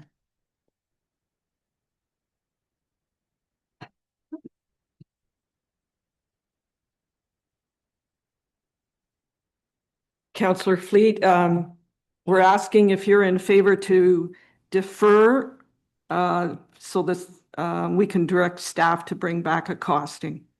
I'll defer, yes. Okay, in favor?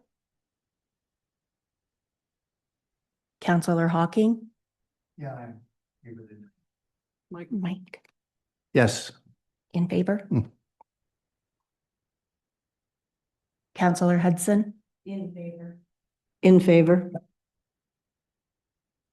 Councillor Cable? In favor. Councillor Sackle? In favor.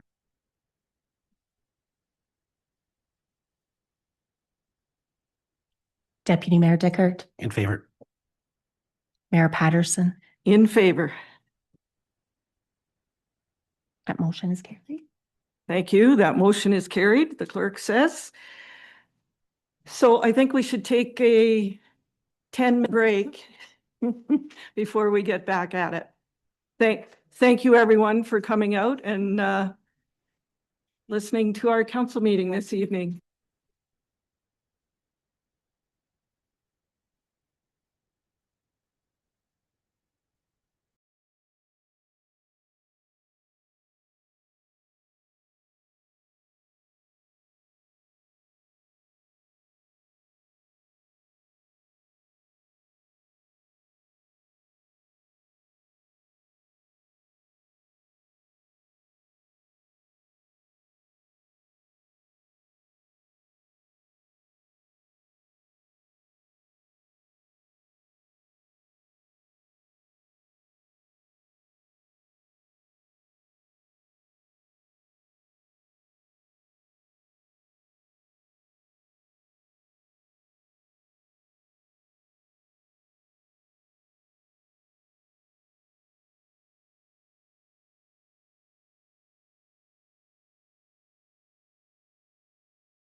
Okay, so we're back and we're on item 10.5. This is page 156 of the package for anyone following online or at home. So this is report PB 1326. The subject is revision of part lot control exemption bylaw for 546 and 548 9th Avenue. It's from Andrew Wilkin, our Director of Development and Infrastructure, also our CBO. I need a mover and seconder to put that on the floor. Councillor Hocking and Councillor Hudson. Andrew? Thank you, Your Worship. On October 26, 2025, the town received an application for part lot control under Section 50 of the Planning Act for an existing semi-detached dwelling located at 546 and 548 9th Ave. The original application only referenced parts 1 and 2 of the reference plan noted herein. Subsequent to that review and the passing of the bylaw, the surveyor and the solicitor for the applicant noticed that parts 3 and parts 4 were not included originally on the application, as well not included in the bylaw that was passed by us late last year. This revised bylaw simply is picking up parts 3 and 4 and noting parts 3 and 4 in the bylaw in addition to 1 and 2 that was originally passed by council in late 2025 or early 2026. There are no financial implications associated with this report. The recommendation is that PB 1326, revision of part lot control exemption bylaw for 546 and 548 9th Ave be received, that council pass bylaw 3407-26 to remove part lot control from lot 47, plan 701 as described parts 1 and 2, and parts 3 and 4 of reference plan 16R10062 for the purposes of creating 2 freehold parcels of a semi-detached dwelling, and that council repeal the original bylaw 3364-25 as the legal description has been updated and superseded by the current applicant. I'll answer any questions council has. Thank you. Any questions, comments? Pretty straightforward. All in favor of PB 1326? That is carried. Item 10.6 is report CL 0826. The subject is council delegation of authority. It's from Vicki McDonald, our manager of legislative services and clerk. I need a mover and seconder to put that on the floor. Councillor Sackle and Councillor Cable. Vicki?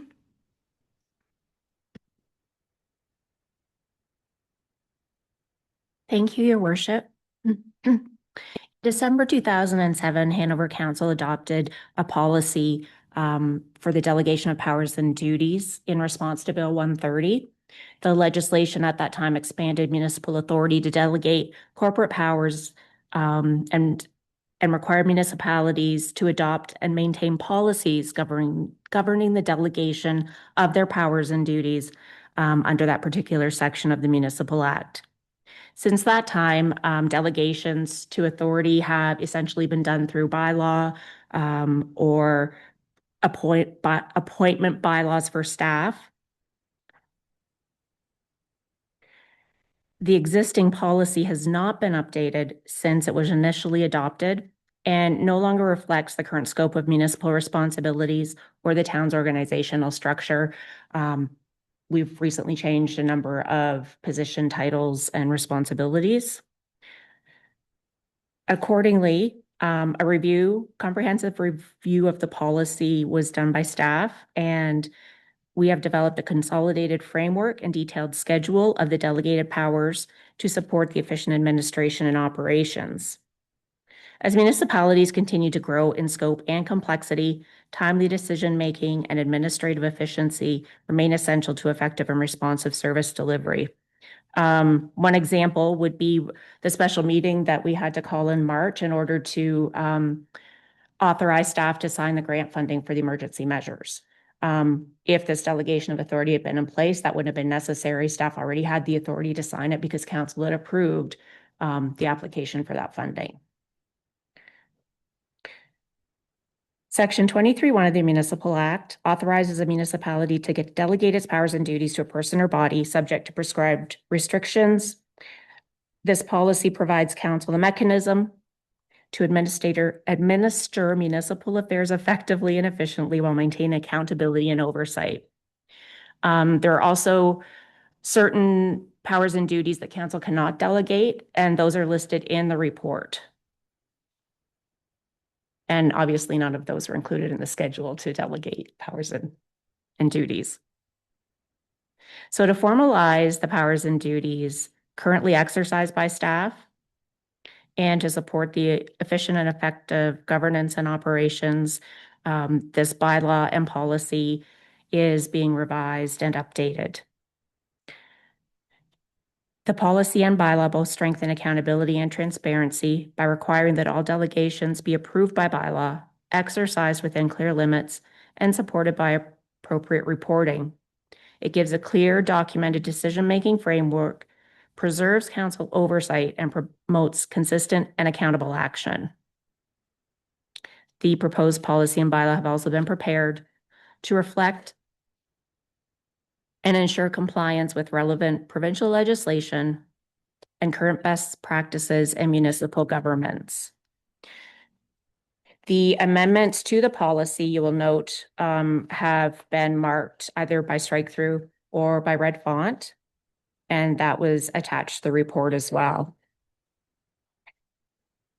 There are no financial implications associated with this report, and the link to the strategic plan is open and responsible government. The recommendation is that report CL 0826, council delegation of authority, be received, that the amendments to delegation of powers and duties policy ADM 006, as outlined in the report, be approved, and that council adopt bylaw 3406-26 respecting the delegation of certain powers and duties in the town of Hanover. And I'd be happy to answer any additional questions that council may have. Thank you, Vicky. Are there any questions? Councillor Cable?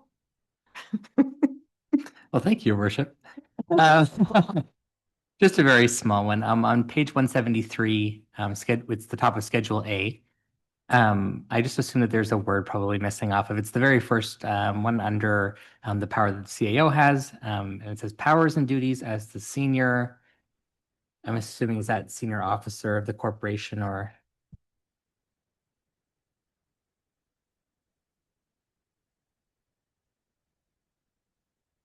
Okay, we will correct that, amend it.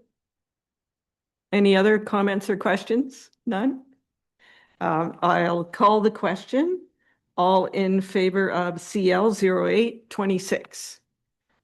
That is carried. Thank you. So we're on to committees of council minutes. We have 3 sets of minutes. So I need mover and seconder to before those minutes are highlighted. Councillor Cable and Deputy Mayor Dickert. So the first one, item 11.1 on page 181 of the package, is the CAO Ad Hoc Recruitment Committee minutes from May the 28th. And I will say that Waterhouse Executive Search provided an overview of the recruitment search process and outcomes. The committee reviewed and discussed candidate applications, and the committee also selected candidates for round 1 interviews, and an overview of the interview process was provided. And if there's no hands raised, we'll move on to the next one, and that is 11.2, the Joint Health and Safety Committee minutes, and Melissa is on the call, so she will highlight those. Thank you, Your Worship. So the Joint Health and Safety Committee met on June 4th, and they approved past and department-specific Joint Health and Safety Committee meeting minutes. They noted that as of now, all applicable staff groups have been requested to complete baseline hearing testing, and an update around staff drinking water at the P&H Center was provided. Testing has been completed and confirms that sodium levels are safe, though may impact taste. So staff are continuing to monitor and are considering options as applicable. Inspection reports and incident reports were reviewed with no trends identified. Status updates were provided around budget and numerous health and safety training items. And various guidelines were reviewed and updated, and discussion occurred around naloxone kits as they relate to municipal facilities. This is a discussion that is going to continue at the next meeting. Following that, the committee reviewed 2026 goals and upcoming meeting dates prior to adjourning. Happy to answer any questions. Thank you, Melissa. Any questions for Melissa? Councillor Sackel? Thank you, Your Worship. Thanks, Melissa, for your report. Just a question about the installation of the water bottle filling station at the P&H Center. When is that going to happen and where will it be located exactly? I have to apologize to council. I'm unable to answer that question. I'm not sure if Laura is perhaps still in the building or perhaps Sherry would have some guidance. So Laura is not still here, Melissa, and that's a capital item, or not capital, sorry. It's built into operations. I'm not sure of the timing, but I believe the location was the main level, like the lobby main level, in place of the fountain that's there. Any other comments or questions? Seeing none, we'll move on to 11.3. This is the Plus VG Architects meeting minutes for the Hanover Police Station, the ad hoc committee. There's 3 sets of minutes there. Councillor Hocking. Yes, thank you. Okay. I mentioned this at the police board this morning that I, as a counselor, find that I'm really just sitting there being an observer, because if you read the minutes, it's very, very clear that we've reached the next stage where we're getting into the nitty-gritty. We're talking about mechanical, we're talking about electrical, we're talking about IT.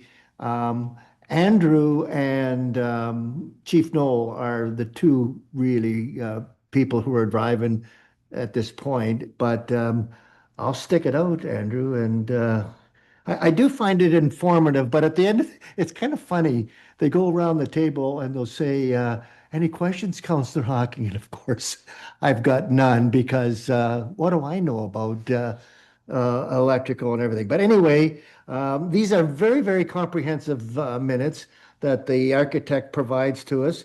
We meet every second Tuesday on Zoom, and to get back what I'm supposed to do, I'm going to just highlight the minutes of the first one, which was April the 14th, and that's a long time ago. So site design, planning and zoning confirmation. We left the cost estimate into the Sallyport, but you'll see down the line that we got rid of the Sallyport wall as being one of the cost items. We also, you remember us floating the idea of a basement in this building. We also tossed that aside. We were very appreciative as a committee to get support from council on our new budget allocation. Interior finishes, 3.7. Interior finishes and materials, again, that is all staff. Elevator access control. Tim Wilkin, as you know, from MicroAge, is working closely with the group, and he's going to be looking after IT, so it's in good hands there. We've decided, the chief has been working with sort of a jobber on loose furniture and shelving, and I think that whole issue of the furniture is going to be separate from the total tender. We'll buy that locally. Cost estimates, that's back. Schedule again. So I'll go then on to the next one, April the 28th, which was 2 weeks after the 14th. Click. Meeting summary. Design coordination again. I don't want to belabor this, but it really is Chief Knoll and Andrew looking at the interior of the building. It looks like it's really going to be something special. There's another IT. So each one of those headings have an item. Again, lockers, cost estimates, etc. Then we got into, like no exterior window in room 110 and no chairs at the front desk. It gets very, very specific. Let's go on to the one, May the 26th. Again, he gives a summary of, and a lot of times when a report, a month ago, it's already been addressed. So floor plans, millwork. I hate to bore you with saying the same thing, but that's what it is. And I'll turn to Andrew. Andrew, you got anything to add to the report?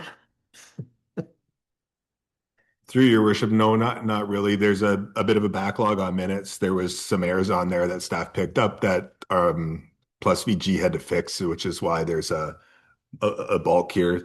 The first two from April, Councillor Hockey noted, and then May 26th, that information was noted that council approved that revised budget so that we were driving forward, working towards a tender going out this summer and results later this summer. Very good. Any questions? Councillor Hudson. I am going to ask one question of Andrew, since I missed the last meeting. What was the end result about the water fountain / bottle filling station question from the previous meeting? Through your worship, there's a proposed filling station on the ground floor in a location, and hopefully a kind of a double use of the sink up on the second level in the kitchenette area might avoid the use of one. So no fountain, no combination, just water bottle filling. Okay. Any other questions? Councillor Cable. Thank you, Worship. I'm just wondering where the committee's at in terms of parking on the site. I know that there was, where does the public park when they're accessing the police station?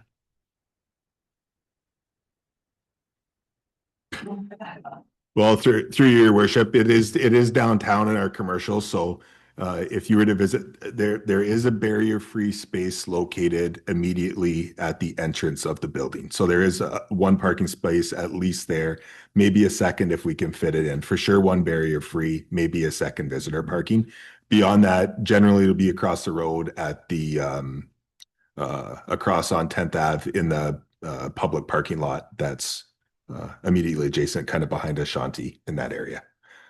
Staff are working through what we're going to do. Obviously, a lot of staff park over there, and that'll be gone during construction. So we're starting to kind of manipulate what staff are going to have to do in the coming months. Other questions, comments?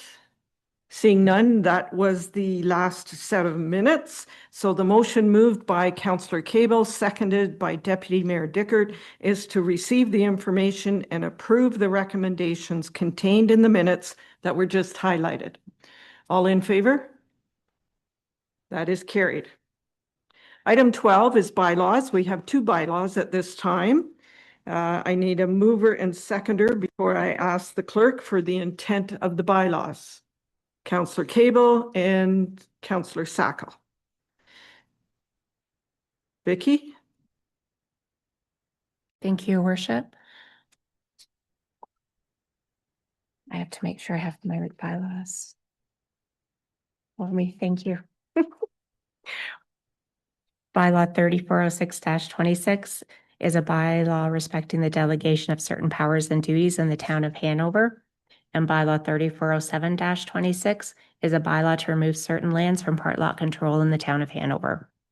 Thank you. It's been moved by Councillor Cable, seconded by Councillor Sackle, that bylaw numbers 3406-26 and 3407-26 be introduced, and that they be taken as read a first, second, and third time, finally passed, signed by the mayor and the clerk, sealed with the seal of the corporation, and inserted in the bylaw book.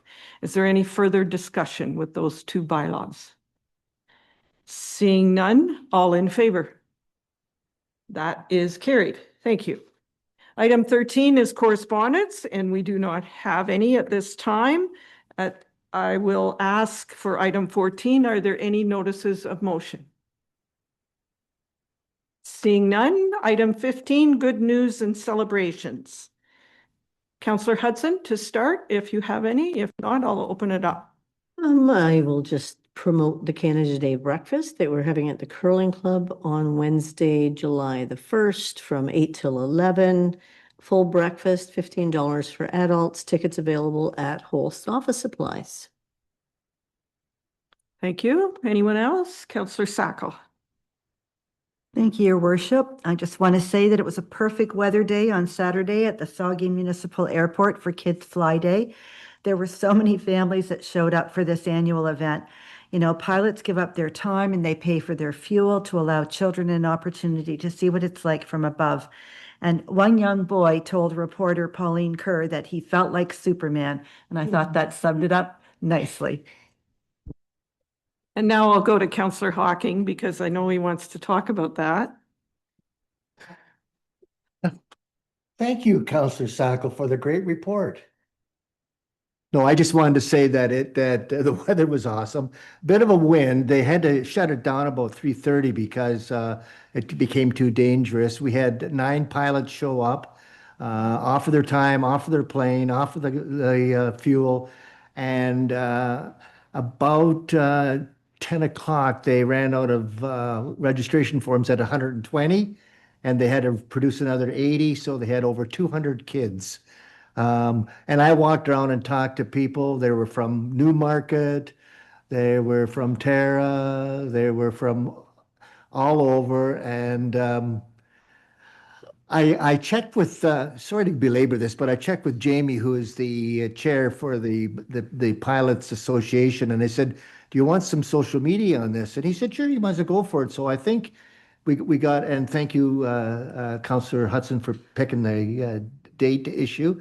But we had it got out there on Bayshore, and so I think we're going to have to look at what happens if there's 300 next year. And I want to salute Crystal because she gave a free coupon for a hamburger or a hot dog to every one of those children. So that's over 200 that she graciously gave, and so it was a great day. Thank you for your comments. Were you out there too? Oh, good. No. Anyone else? Counselor Cable. Thank you, Your Worship. Counselor Hudson and I had the privilege of attending Special Olympics of South Saugeen baseball on Sunday night. They were playing the Hanover Police and the Hanover Fire Department, and it was a great game to watch. And I think really nice to see the community engagement of our fire and police service. And I think it's just another benefit of keeping those services local to Hanover, but great to see them out and engaging with athletes from across the region. Very good. Oh, Counselor Hawking. Thanks for reminding me, Councillor Cable. I just wanted to inform the public that we're having a recognized First Responders Day at the airport on Saturday, June the 27th. So come out, we're going to have all kinds of first responders there. It'll be a great day. It's also our newcomer event at the Heritage Square. That happened last year too. So Counselor Counselor Sacco. Thank you, Your Worship. I'll follow up on that. So residents need to circle Saturday, June the 27th on their calendars because there's a lot going on at Heritage Square that day. We're going to have the mayor saying a few words. We're going to have the town crier giving her cry, and it's a Canadian Multicultural Day and new resident event. May Ip is performing, Maddie Sings is performing, Petunia the Clown will be twisting her balloons. Oh, I already said the town crier. Oh, I think the Saugeen artists are going to be there that day, the Eat Well Market. So come out and join the fun, June the 27th.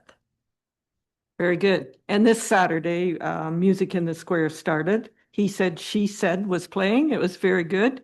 It was a busy Saturday when you look at Music in the Square, the Eat Well Market, the airport event, and the Wiener Dog races at the track. And I didn't hear who won, but it's always a big attraction. So, all right, staff, anything to share? We got it all? Andrew? Through your worship, I would mention that the locates have occurred at the new Early On Center on 17th Street Crescent. So you should be seeing some construction starting there in the next week or two. Okay, good. All right, item 16 is upcoming committee meetings. Those dates for the meetings are listed on the agenda and the website, and I'll ask council if there are any changes to the meeting dates that you're aware of. Seeing none, we'll go on to important dates and announcements. So we've got a special council meeting tomorrow at 4 p.m. We have a finance committee meeting Monday, June 22nd at 4 p.m.